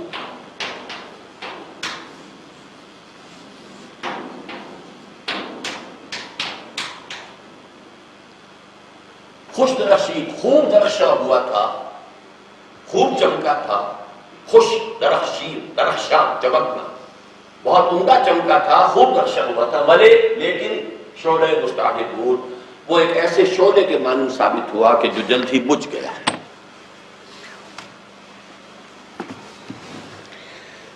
لیکن اس کی خوش درخشیدگی یقیناً ہر شک و شبے سے بالاتر ہے، یہاں تک کہ واقعہ یہ کہ اس تحریک جہاد کے وابستگان کے ایمان و یقین، ذوق و شوق اور جوش و خروش کے تذکرے سے بے اختیار صحابہ کرام یاد آ جاتے ہیں، اور سخت حیرت ہوتی ہے کہ ایسی چنگاری بھی یارب اپنی خاکستر میں تھی۔ اور یہ ایک بیان ثبوت ہے اس کا کہ اگر دعوت کی اساس اور منہج عمل وہی اختیار کیا جائے جو اسلام کے صدر اول میں کیا گیا تھا، تو سیرت و کردار کے وہی نمونے آج بھی تیار ہو سکتے ہیں جو دور صحابہ کا طرہ امتیاز ہیں۔ گویا بقول جگر مراد آبادی، چمن کے مالی اگر بنا لے موافق اپنا شعار، اب بھی چمن میں آ سکتی ہے پلٹ کر چمن سے روٹھی بہار اب بھی۔ اب یہاں سے اب تیسرا دور شروع ہو رہا ہے مسلم انڈیا کا، یعنی انگریز کی آمد۔ پھر ذہن میں تازہ کر لیں، پہلا دور 712 عیسوی سے شروع ہوا، محمد بن ابن قاسم کے ذریعے سے موجودہ پاکستان کا جنوبی نصف جگمگا اٹھا۔ یہ اسلام خالص عربی اسلام تھا، وہی سادگی تھی، نہ فرقے واریت، نہ عجمی تصورات، نہ فلسفہ، نہ منطق، لیکن خوش درخشید ولے شعلہ مستعجل بود۔ اس کے بعد 300 برس کے بعد 1000 کے آس پاس موجودہ مغربی پاکستان کا شمالی نصف یہ نور اسلام سے منور ہوا۔ اس دوران میں صرف ہندوستان کے مغربی ساحل، جنوب مغربی ساحل کے اوپر اسلام کا ترشح ہوتا رہا عرب تاجروں کے ذریعے سے۔ اس میں ایک بات نوٹ کر لیجئے کہ اسی لیے وہاں شافعی ملیں گے آپ کو، حنفی نہیں ملیں گے۔ حنفی اسلام تو آیا ہے شمال مغرب سے، بعد میں 300 برس بعد۔ یہ جو دوران میں پھوار جو پڑتی رہی تھی، یہ شافعی عرب تاجر تھے۔ عربوں میں آپ کو ملیں گے یا حنبلی یا شافعی۔ مالکی ملیں گے شمال افریقہ میں، اور ترکی سے لے کر ہندوستان بنگلہ دیش تک یہ سب کے سب ہیں، یہ سب حنفی ہیں، سوائے ایران کو چھوڑ دیجئے، وہ بعد میں شیعہ بن گیا، ورنہ شروع میں یہاں بھی حنفیت ہی تھی۔ یہ صفوی ترکوں نے اس کو شیعہ بنایا ہے، یہ ایک علیحدہ بات ہے، اس کو پھر کبھی ڈسکس کریں گے۔ بہرحال یہ تو تھا پہلا دور۔ اس کے بعد جو آیا 1206 سے جو حکومت شروع ہوئی دہلی میں، اس کے ہم مختلف ادوار گن چکے ہیں۔ اس میں پھر ایک وہ جو اسلام آیا تھا وہ خالص حنفی تھا، اور وجودی تصوف، دونوں چیزیں اس میں ملی ہوئی تھیں۔ اس کے بعد ہمایوں کے زمانے میں شیعیت آ گئی۔ اب جب انگریز آئے تو 2 بلائیں اور آئیں۔ وہ بلائیں آپ سمجھ لیجئے، وہ بلائیں کون سی ہیں جو آج بھی ہمارے معاشرے کے اندر بہت موجود ہیں۔ اس کا شرجہ نسب آپ کو سمجھنا چاہیے، روٹس کہاں ہیں۔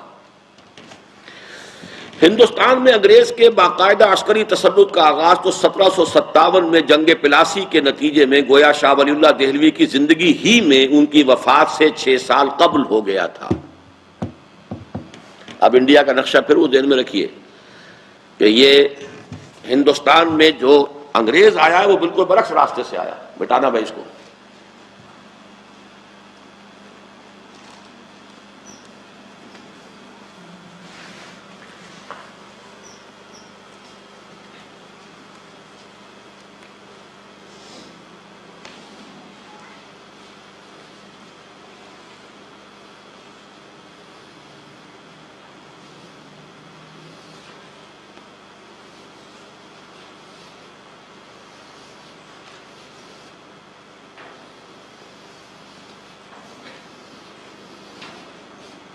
یہ کبھی ہندوستان ہوتا تھا،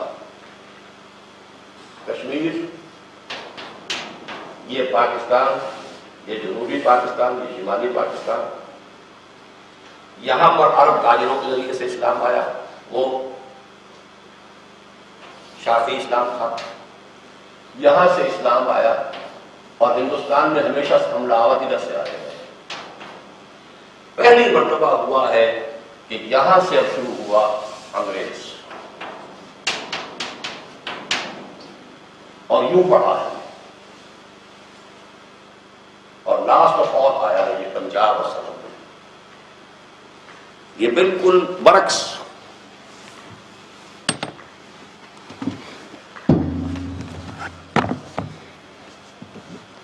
سترہ سو 57 میں پلاسی کی جنگ ہوئی، لارڈ کلائیو، سراج الدولہ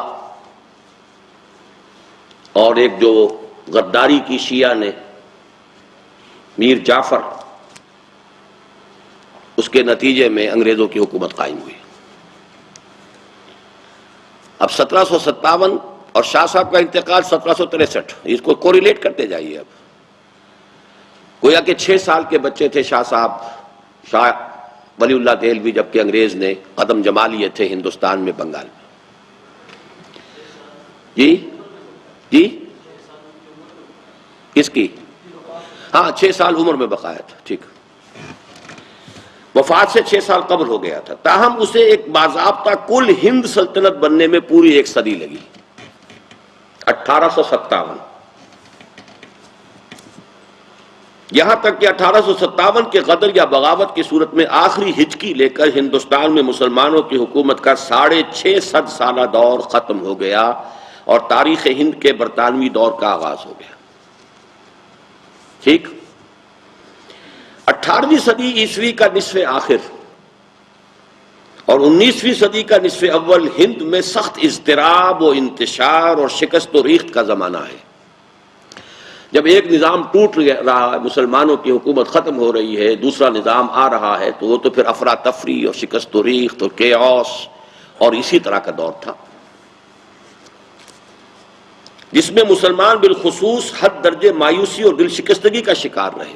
ظاہر بات ہے کہ ایک قوم تخت حکومت سے پٹک دی جائے، نیچے گرا دی جائے، تو مایوسی، دل شکستگی، فرسٹریشنز، ڈیفیٹزم، اور یہ ڈیفیٹسٹ مینٹیلٹی بھی پھر پیدا ہوتی ہے۔ مایوسی کے اس غلبے میں جبکہ حالت یہ ہوتی ہے کہ آرزو اول تو پیدا ہو نہیں سکتی، کہیں اور ہو جائے تو مر جاتی ہے یا رہتی ہے خام، ظاہر ہے کہ تحریک شہیدین ایسی پرعزیمت دعوت کا پنپنا اور کامیاب ہونا آسان نہ تھا۔ اٹھ تو گئی وہ دعوت، لیکن اس کی کامیابی آسان نہیں تھی، اس لیے کہ ماحول پر تو دل شکستگی طاری ہے، فرسٹریشن ہے، مایوسی ہے، بددلی ہے، اور اخلاقی زوال انتہا کو پہنچا ہوا تھا، اختلاف اور افتراق تھا، طوائف الملوکی تھی، تبھی تو انگریز فتح کرتا چلا آیا۔ کہاں سے؟ 7 سمندر پار سے، ہزاروں میل دور سے قوم آ رہی ہے، کتنی لمبی سپلائی لائن ہے اس کی، اور وہ فتح کرتا چلا جا رہا، آگے بڑھتا چلا جا رہا۔ تو ان حالات میں ظاہر بات ہے کہ وہ خوش نرخشید ولے شعلہ مستعجل بود ہی ہو سکتا تھا کہ دعوت تو اٹھ کھڑی ہوئی لیکن وہ پنپ نہیں سکتی تھی۔ چنانچہ یہی ہوا کہ 1831 میں شہیدین نے بقا کو خون غلطیدن کی روش اختیار کر لی۔ شہیدین یعنی 2 شہید، سید احمد بریلوی رحمۃ اللہ علیہ اور شاہ اسماعیل شہید رحمۃ اللہ علیہ، اور اپنے بہت سے رفقا کے ساتھ جام شہادت نوش کر لیا، اور اس طرح بالا کوٹ کی فضاؤں میں دعوت ولی اللہ کی یہ پہلی صدائے بازگشت دم توڑ گئی۔ اور بعد میں اگرچہ مجاہدین مسلسل من اثر نو جلوہ دہم دارو رسن را، یہ کیا سمجھ میں آ گیا؟ یہ کیا ہے؟ فارسی نہیں آتی بالکل؟ آپ لوگوں کو پڑھائی نہیں فارسی کچھ بھی نہیں؟ من اثر نو کون سا لفظ اردو میں نہیں ہے؟ من کو نہیں جانتے آپ؟ میں اثر نو نئے سرے سے، جلوہ دہم جلوہ دوں گا، دارو رسن را، دارو رسن پھانسی کا تختہ اور اس کی رسی، پھانسی پر چڑھ جانا، جیسے کہ انا الحق کہہ کر کبھی جو منصور تھا وہ پھانسی چڑھ گیا تھا، ایسے ہی من اثر نو جلوہ دہم دارو رسن را پر عمل پیرا رہے۔ اور ان کی مسائی اس لیے کہ اس کے بعد جو ہے یہ کالا پانی اور مولانا جعفر تھانیسری اور ان کی جو تحریکیں چلیں اور ان کو پکڑ پکڑ کر اور انگریزوں نے جو ہے وہ انڈمان جزائر کالا پانی کے اندر پھینکا، بہت سے مسلمانوں کو جو بہار کے تھے خاص طور پر بہت پرجوش تھے، انہیں جہازوں میں بھر بھر کر لے جا کر جو ہے وہ ویسٹ انڈیز اصل میں جو وہاں پر جو اب بھی مسلمان ملتے ہیں وہ سب کے سب بہاری ہیں، یہاں سے لا کے وہاں پہ پھینک دیا جزیروں کے اندر ان کو۔ ابھی وہ کہتے ہیں کبھی کبھی ہاں ہمارا پردادا تھا وہ قرآن پڑھتا تھا، اس کے پاس کچھ تھا، جیسے یہاں پہ یہ تو 70 برس کی بات ہے جو روس کے اندر جو ہے جو برین واشنگ ہوئی ہے، تو وہاں تو اب یہ کئی 100 برس کی بات ہے، اس لیے انہیں یاد آتا ہے بیار، کوئی بیار کا نام لیتے تھے، وہ بیار انہیں پتہ نہیں کہ بہار ہے، صوبہ ہندوستان کا صوبہ بہار، اور یہ گویا کہ بغاوت اس کی گھٹی میں پڑی ہوئی تھی۔ شہیدین کی تحریک کے بہت سے اثرات بعد میں وہاں جمع ہوئے، عظیم آباد جو پٹنہ کا پرانا نام تھا وہ اس بغاوت کا بہت بڑا مرکز بن گیا تھا۔ تو بہرحال یہ باتیں اب میں اور کیا پڑھاؤں گا آپ کو، میں سمجھ میں تو نہیں آ رہا ہے کہ ساری چیزیں آپ سمجھیں گے نہیں تو پتہ کیا ہوگا کہ اس ہندوستان کی تاریخ کیا ہے، پیچھے ہے کیا، ہم کن روایات کے امین ہیں، ہمارے پیچھے کتنی درخشاں روایات ہیں۔ کبھی یہ نوجوان مسلم تدبر بھی کیا تو نے، وہ کیا گردوں تھا تو جس کا ایک ٹوٹا ہوا تارا۔ تو تحریک شہیدین پر 3 والیومز لکھے ہیں مولانا غلام رسول مہر نے، 3 والیومز، تحریک مجاہدین اور کچھ اس طرح سے 3 نام مختلف ہیں اس کے، لیکن یہ کہ بہت ہمت ہو تو پڑھیے ان چیزوں کو۔ تو علماء اس کے بعد بھی اگرچہ بہت سے جو ہیں لوگ وہ جہاد کا غلغلہ بلند کرتے رہے، لیکن بہرحال 1831 میں یہ تحریک ختم ہو گئی تھی، اور ان کی مسائی کا سلسلہ بالآخر ریشمی رومالوں کی تحریک تک ممتد ہوا۔ یہ اس صدی کے آغاز میں شیخ الہند مولانا محمود حسن دیوبندی اسیر مالٹا کی ریشمی رومال کی تحریک، کہ جس کے ذریعے سے انگریزوں کے خلاف بغاوت کرنی مقصود تھی، لیکن وہ عین وقت کے اوپر پکڑی گئی، اور پھر بہت سے لوگ جو ہیں وہ پھانسی چڑھائے گئے، بہت سے لوگ جو ہیں وہ جلا وطن کیے گئے۔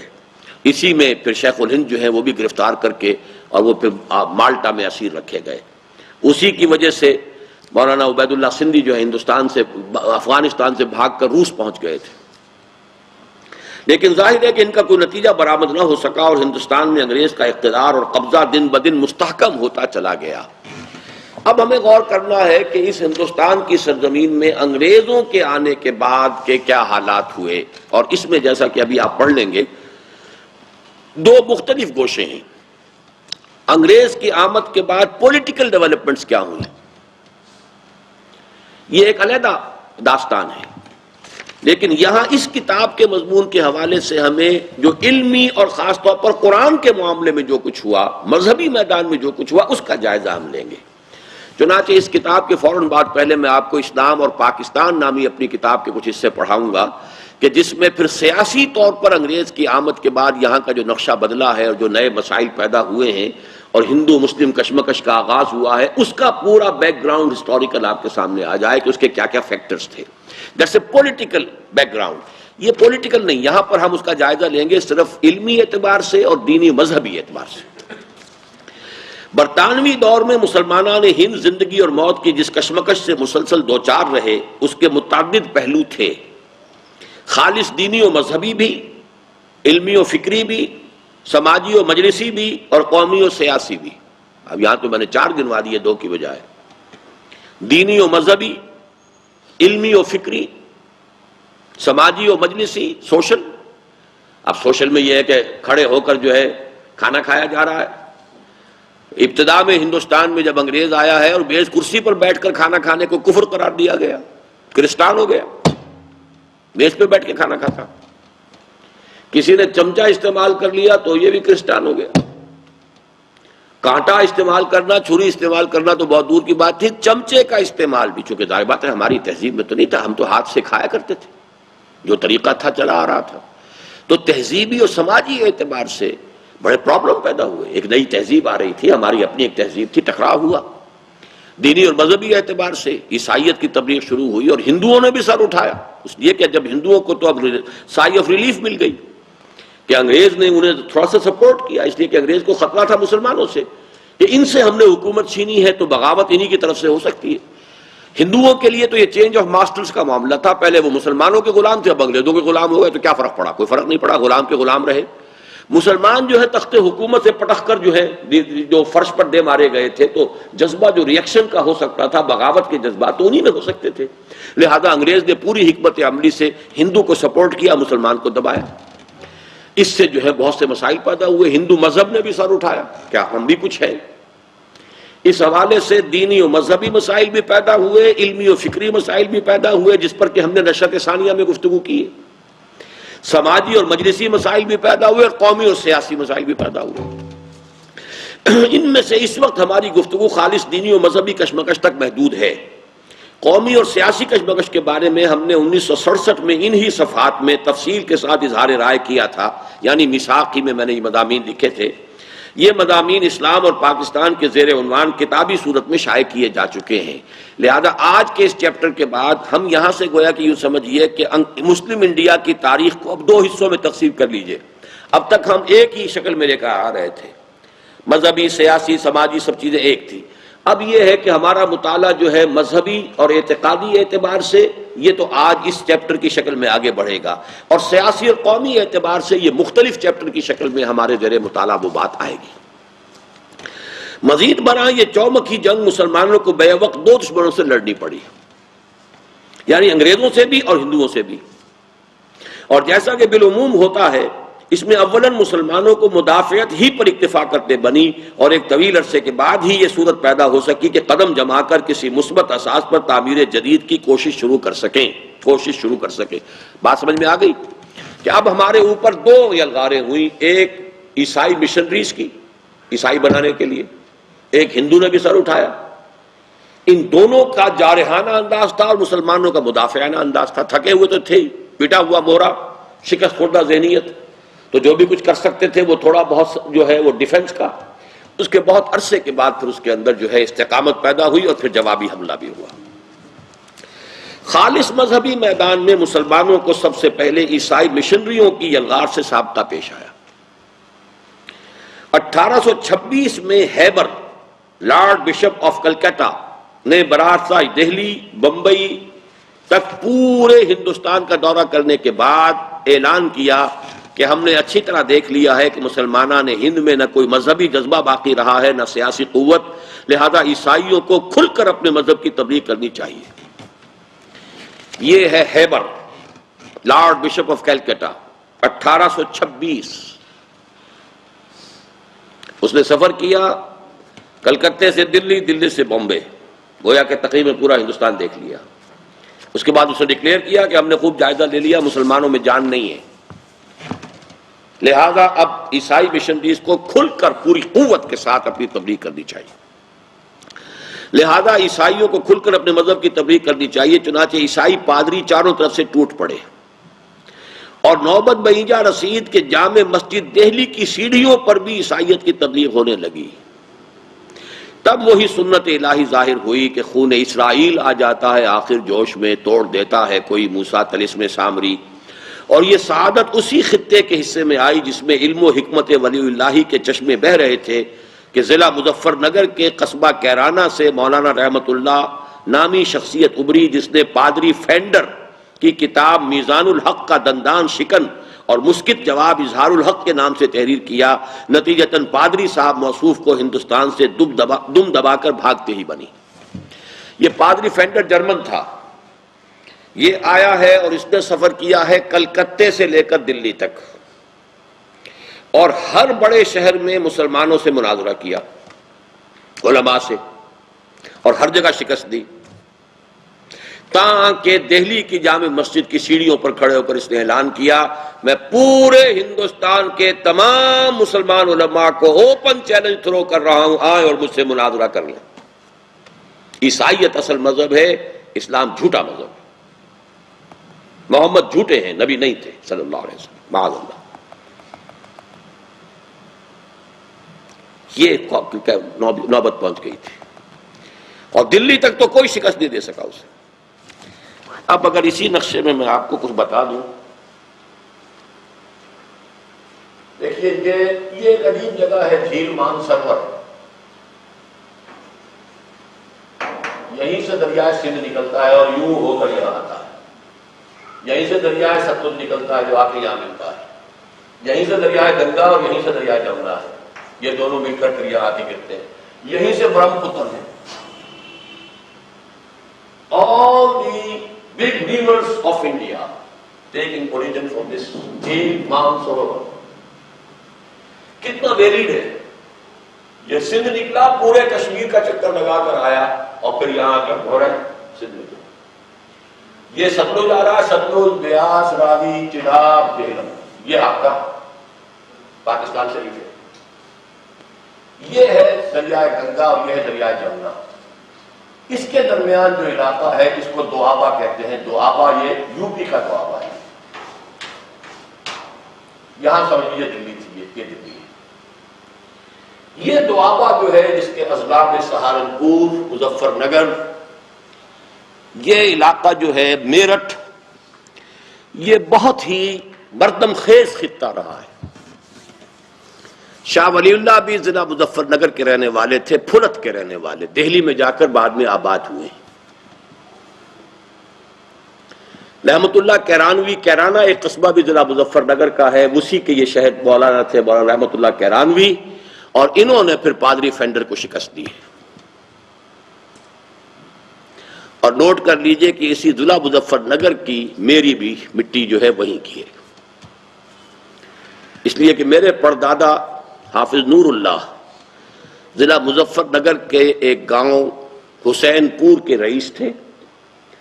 1857 کے غدر میں، یا جو جنگ آزادی کہلاتی ہے، ان کی ساری جائیداد ضبط ہو گئی تھی، تو انہوں نے پھر دریائے جمنا کو کراس کر کے ضلع حصار میں آ کر ملازمت شروع کی، اور ضلع حصار سے 90 برس کے بعد ہم یہاں آ گئے لاہور میں۔ 90 برس تک ہم یہ ہریانہ کے علاقے میں رہے ہیں کہ جو اب علیحدہ صوبہ بن چکا ہے، اس وقت وہ پنجاب ہی کا حصہ تھا۔ تو یہ ضلع مظفر نگر ہی سے شاہ ولی اللہ ہے، ضلع مظفر نگر ہی میں وہ، بلکہ اسی علاقے میں سہارنپور میں تھانہ بھون ہے جہاں کے مولانا تھانوی ہیں۔ یہ پورا علاقہ جو ہے اس اعتبار سے بہت مردم خیز رہا ہے، اور یہ سعادت اسی خطے کے حصے میں آئی جس میں علم و حکمت ولی اللہ کے چشمے بہہ رہے تھے کہ ضلع مظفر نگر کے قصبہ کیرانہ سے مولانا رحمت اللہ نامی شخصیت ابری، جس نے پادری فینڈر کو کتابوں کی کتاب میزان الحق کا دندان شکن اور مسکت جواب اظہار الحق کے نام سے تحریر کیا، نتیجتاً پادری صاحب موصوف کو ہندوستان سے دب دبا کر بھاگتے ہی بنی۔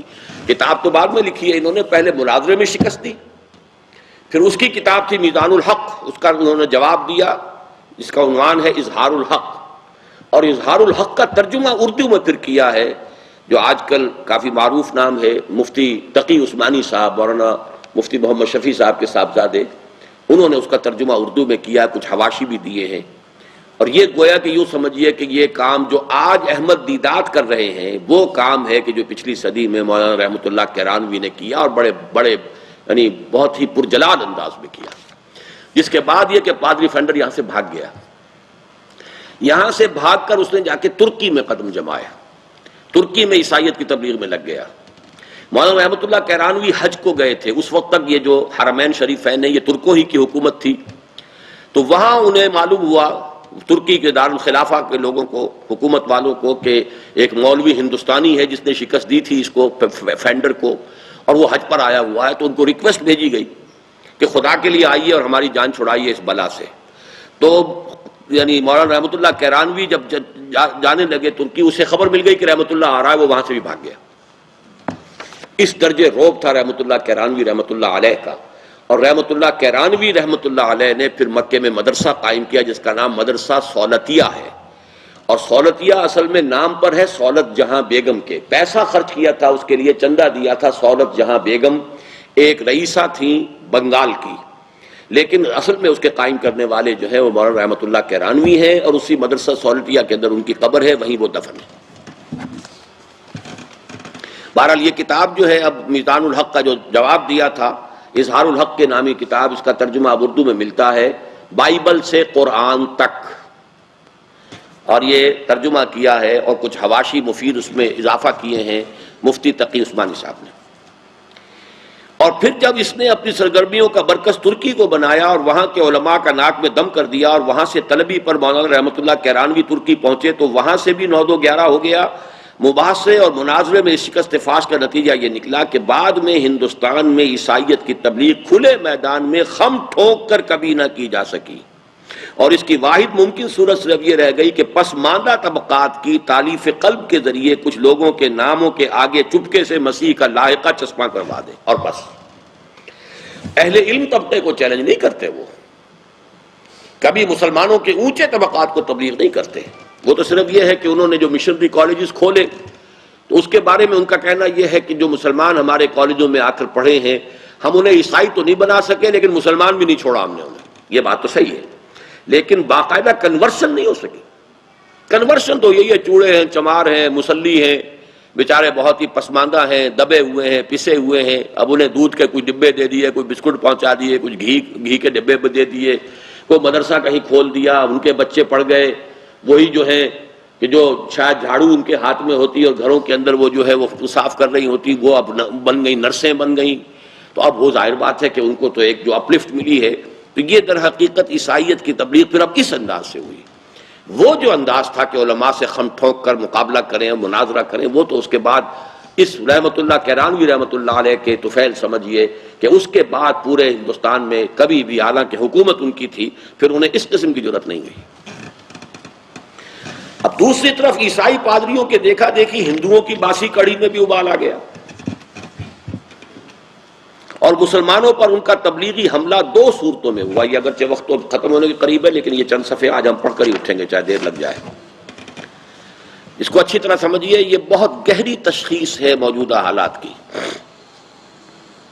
ان کا تبلیغی حملہ عیسائیوں کا 2 صورتوں میں ہوا، ایک خالص رجعتی اور تنگ نظرانہ انداز میں، دوسرے قدر وسیع المشربی کے رنگ اور ترقی پسندانہ انداز میں، یعنی ایک ریئیکشنری رجعتی اور تنگ نظرانہ، ایک وسیع المشربی اور ترقی پسندانہ۔ اس کا مفہوم ابھی سمجھ میں آ جائے گا۔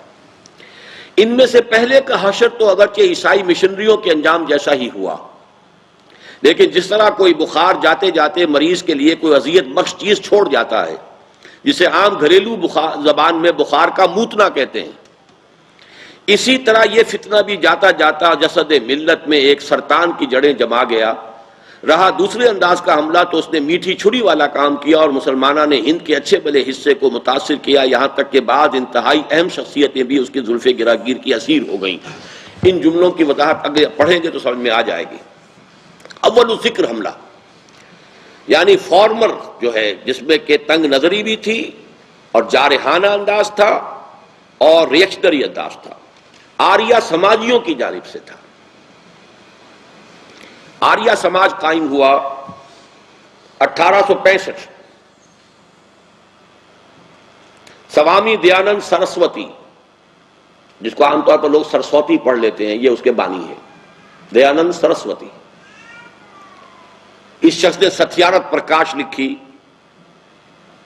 تمام مذاہب کی نفی کی اور قرآن مجید کے اوپر وہ تنقید، غلیظ تنقید کی ہے۔ اس کا 14واں باب مشہور ہو گیا تھا، ستیارت پرکاش کا 14واں باب، قرآن مجید پر اس نے حملے کیے، اپنے خیال کے مطابق تضادات اور بالکل احمقانہ باتیں اور بالکل بے سر و پا جو ہے باتیں جو ہے اس نے اپنے خیال میں 14ویں باب میں، 14واں باب ستیارت پرکاش کا مسلمانوں کے لیے نہایت سوہان روح بن گیا تھا۔ اول ذکر حملہ آریہ سماجیوں کی جانب سے تھا، جنہوں نے 1865 ہی کے لگ بھگ مسلمانوں کو للکارنا شروع کر دیا تھا، اور 1875 میں سوامی دیانند سرسوتی کی تصنیف ستیارت پرکاش کی اشاعت سے تو گویا یہ فتنہ عروج کو پہنچ گیا تھا۔ ان کے جواب کے لیے علماء حق بھی میدان میں آئے، لیکن بدقسمتی سے اس میدان میں نمایاں حیثیت آن جہانی غلام احمد قادیانی کو حاصل ہو گئی۔ Ghulam Ahmad Qadiani started his career as a مناظر، عیسائیوں کے خلاف بھی مناظرے کیے اور آریہ سماجیوں کے خلاف بھی مناظرے کیے۔ ہمارے علماء عام طور پر نہ انہوں نے بائبل پڑھی تھی کہ عیسائیوں کے ساتھ مناظرہ کر سکیں، نہ بائبل کی تاریخ سے واقف تھے۔ وہ تو یہ کہ ایک ایکسیپشن نکل آئی مولانا رحمۃ اللہ کرانوی صاحب کی۔ اسی طریقے سے انہوں نے یہاں ہندوؤں کے نہ وید پڑھے نہ ان کی کتابیں پڑھی، تو جوابی حملہ کیسے کریں؟ اس جوابی حملے کی جو ہے کچھ صلاحیت پیدا ہوئی اس شخص کے اندر، غلام احمد قادیانی میں۔ اس نے کئی مناظروں میں آریہ سماجیوں کو شکست فاش دی۔ نتیجہ یہ ہوا کہ مسلمانوں کا ہیرو بن گیا۔ ظاہر بات ہے کہ آریہ سماجیوں کے جو حملے ہو رہے تھے اس کے مقابلے میں اگر مسلمانوں اسلام کی طرف سے دفاع کیا اور مناظروں میں شکست دی تو مسلمانوں کا ہیرو بن گیا کہ نہیں بن گیا؟ اسی نے در حقیقت اس کے دماغ میں وہ خناس پیدا کیا، وہ تکبر پیدا کیا، وہ اپنے کچھ ہونے کا احساس پیدا کیا۔ بڑھتے بڑھتے بیماری، مجدد ہونے کا دعویٰ کیا، مسیح ہونے کا دعویٰ کیا، یہاں تک کہ نبی ہونے کا دعویٰ کر کے اس کو میں نے کہا تھا کہ یہ بخار موتنا جو ہوتا ہے، ملیریا کے بعد جو چھالے نکل آتے ہیں، اور یہ کہ وہ آریہ سماجیوں کے حملے میں جوابی جو کارروائی کی مسلمانوں نے، اس میں یہ ہے کہ وہ آریہ سماجیوں کا حملہ تو ختم ہو گیا، لیکن ایک لعنت جو قادیانیت کی ہے یہ گویا کہ اس کے باقیات و سیئات کی حیثیت سے یہ سرطان کا پھوڑا جسد ملی کے اندر، مسلمانوں کے جسم کے اندر اس کی جڑیں شروع ہو گئی۔ اب سمجھ میں آ گئی وہ بات؟ ان میں سے پہلے کا حشر، وہ پھر پڑھیے پچھلے صفحے پر، ان میں سے پہلے کا حشر تو اگرچہ عیسائی مشنریوں کے انجام جیسا ہی ہوا، یعنی شکست کھا گئے آریہ سماجی، لیکن جس طرح کوئی بخار جاتے جاتے مریض کے لیے کوئی اذیت بخش چیز چھوڑ جاتا ہے جسے عام گھریلو زبان میں بخار کا موتنا کہتے ہیں، اسی طرح یہ فتنہ بھی جاتے جاتے جسد ملت میں ایک سرطان کی جڑیں جما گیا۔ اور اس کی شرح یہ ہے کہ اول ذکر حملہ آریہ سماجیوں کی جانب سے تھا، جنہوں نے 1865 ہی کے لگ بھگ مسلمانوں کو للکارنا شروع کر دیا تھا، اور 1875 میں سوامی دیانند سرسوتی کی تصنیف ستیارت پرکاش کی اشاعت سے گویا یہ فتنہ عروج کو پہنچ گیا تھا۔ ان کے جواب کے لیے علماء حق بھی میدان میں آئے، لیکن بدقسمتی سے اس میدان میں نمایاں حیثیت آن جہانی غلام احمد قادیانی کو حاصل ہو گئی، جس نے 1883 میں اپنی تالیف سرمۂ چشم آریہ ہی کے ذریعے وہ ہر دل عزیزی حاصل کی تھی جو اس کے ظرف سے بہت زیادہ ہونے کے باعث چھلک پڑی، نتیجتاً وہ خود بھی گمراہ ہوا اور دوسرے سینکڑوں اور ہزاروں کو بھی گمراہ کر گیا۔ کسی قوم کا محبوب بن جانا، آنکھوں کا تارا بن جانا، یہ بھی ایک بہت بڑا فتنہ ہوتا ہے کہ اگر انسان کا ظرف نہ ہو کہ اس کو اپنے اندر ہضم کر سکے تو پھر وہ دعوے کرنے شروع کر دیتا ہے جیسے کہ شراب میں انسان بہک جاتا ہے، وہ بہکنا شروع ہوا اور بہکتے بہکتے یہاں تک کہ اس نے نبوت کا دعویٰ کر دیا۔ تو یہ تو پہلا حملہ تھا ریئیکشنری انداز کا، یعنی اسلام کو غلط ثابت کر کے اور اس کے خلاف حملہ کرنا۔ دوسرا حملہ کیا تھا جو وسیع المشربی کے انداز میں تھا؟ مؤخر الذکر حملہ برہمو سماج کی صورت میں سامنے آیا۔ یہ اس کا ذکر میں کل کر چکا ہوں۔ برہمو سماج یہ در حقیقت اسی قبیل کی شے ہے جس قبیل کی شے کے اکبر کی دین الہی تھا۔ دین الہی اور برہمو سماج ایک ہی شے ہے، جس کی تاسیس 1816 میں راجہ رام موہن رائے، ولادت 1770 اور وفات 1833 نے کی تھی۔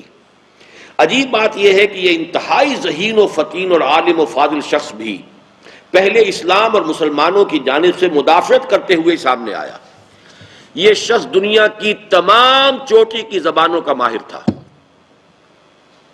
سنسکرت، عربک، ہیبریو، لیٹن،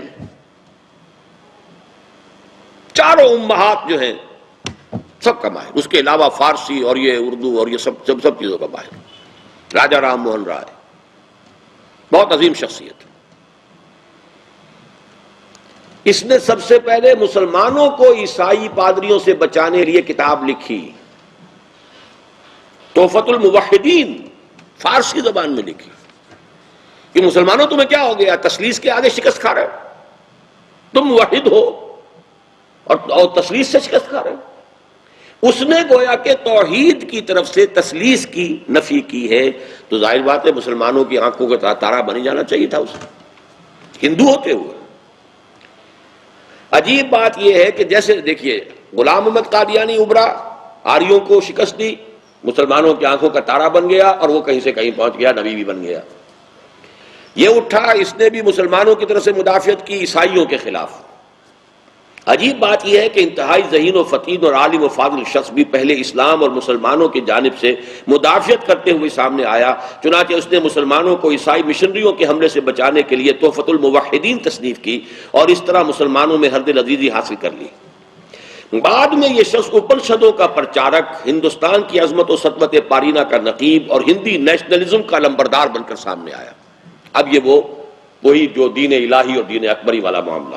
برہمو سماج، جیسا کہ میں نے کہا تھا نا کہ مجلس ایزدی، دین الہی یعنی اللہ کی طرف منسوب کرو صرف اپنے آپ کو، محمد، موسیٰ، عیسیٰ ان کو بھول جاؤ، کرشن ونشن سب کو بھول جاؤ، تو تب ایک ہو جاؤ گے، اللہ تو ایک ہے۔ اسی طرح برہمو سماج، برہما جو ہے، برہما آتا ہے خدا کے لیے، برہما، تو برہمو سماج یہ گویا کہ یہ بھی خدا کا سماج، خدائی برادری، مجلس ایزدی یا دین الہی، یہ ایک ہی چیز ہے، الفاظ کا فرق ہے۔ بعد میں یہ شخص اپنشدوں کا پرچارک، ہندوستان کی عظمت و سطوت پارینہ کا نقیب اور ہندی نیشنلزم کا علمبردار بن کر سامنے آیا، اور مسلمانوں نے ہند کے دلوں میں نرم گوشہ پیدا کرنے کے لیے اس نے اکبر اعظم علیہ ما علیہ کے نقش قدم پر چلتے ہوئے دین الہی کے چربے کے طور پر وحدت ادیان کا فلسفہ ایجاد کیا، جس کے ناوک نے اچھے اچھوں کو زخمی کیا اور بڑے بڑوں کے دلوں کو چھید ڈالا۔ واقعہ یہ ہے کہ انڈین نیشنل کانگریس کی پوری تحریک اسی ایک شخص کے ذل اور بروز کی حیثیت رکھتی ہے، اور گاندھی جی کی شخصیت پر سب سے گہری چھاپ اسی کی نظر آتی ہے۔ عجیب مماثلت ہے کہ جس طرح راجہ جی نے اسلام اور مسلمانوں کی مدافعت میں تحفۃ الموحدین تعریف کی، اسی طرح گاندھی جی نے مسلمانوں کی تالیف قلب کے لیے تحریک خلافت میں شمولیت اختیار کی اور وحدت ادیان کے فلسفے کو اتنا اچھالا کہ مولانا ابوالکلام آزاد مرحوم جیسی عظیم اور نابغہ شخصیت بھی اس کی زلف گراگیر کی اسیر ہو گئی۔ ناوک نے تیرے سید نہ چھوڑا زمانے میں، وحدت ادیان کا فلسفہ، اور یہ کہ چھوڑو کیا فرق پڑتا ہے، وہ پرارتھنا ہو رہی ہے گاندھی جی کی، اس میں قرآن بھی پڑھا جا رہا ہے، گیتا کے شلوک بھی ہیں، گرنتھ صاحب بھی ہیں، اپنشد بھی ہیں، انجیل سے بھی کچھ پڑھ لیا ہے، سب ایک ہیں، سب کو ایک سمجھو، ہم ایک قوم ہیں، ہندوستانی قوم ہے، ہندی نیشنلزم، انڈین نیشنلزم۔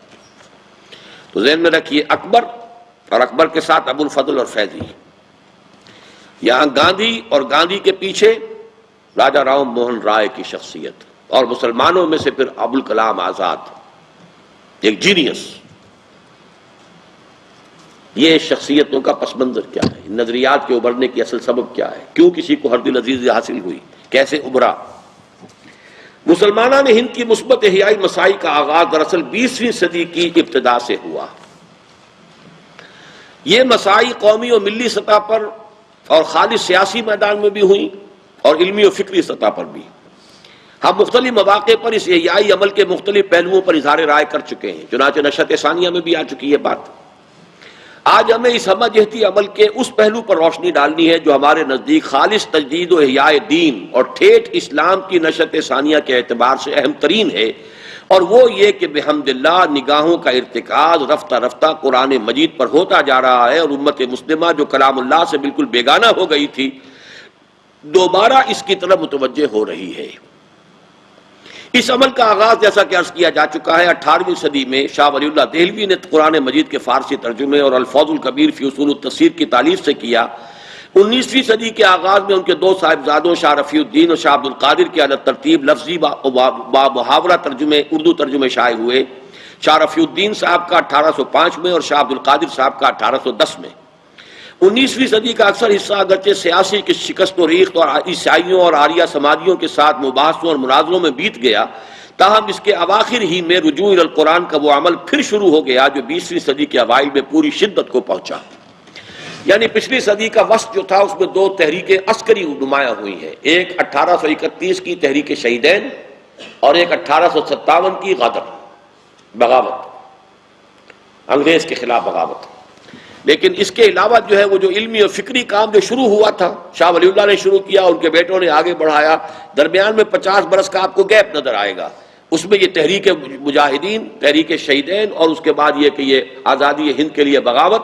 اس کے بعد پھر جب انگریز پوری طرح سیٹل ہو گیا اور معلوم ہوا کہ اب یہ تو گدی پر بیٹھ گیا ہے اور پکا ہے، اور جب کسی انگریز نے یہ بھی کہا تھا will you be governed by sword اور بائی پین، اب اس نے تلوار کی بجائے قلم سے حکومت شروع کی، قانون کی حکومت، تہذیب کے اندر، تمدن میں، نظام تعلیم کو بدلا، عربی کو ختم کیا، فارسی کا گلا گھونٹا، انگریزی زبان کو رائج کیا، جس کا نتیجہ آج یہ ہے کہ ہمارے بہترین دماغ جو ہیں وہ عربی کا ایک لفظ نہیں جانتے، فارسی کا ایک لفظ نہیں جانتے، انگریزی ایسی جانتے ہیں کہ انگریزوں کو پڑھا دیں۔ یہ سارا تقریباً 100-125 برس میں، 150 برس کے اندر کتنی تبدیلی آئی ہے اس کا اندازہ کر لیجئے۔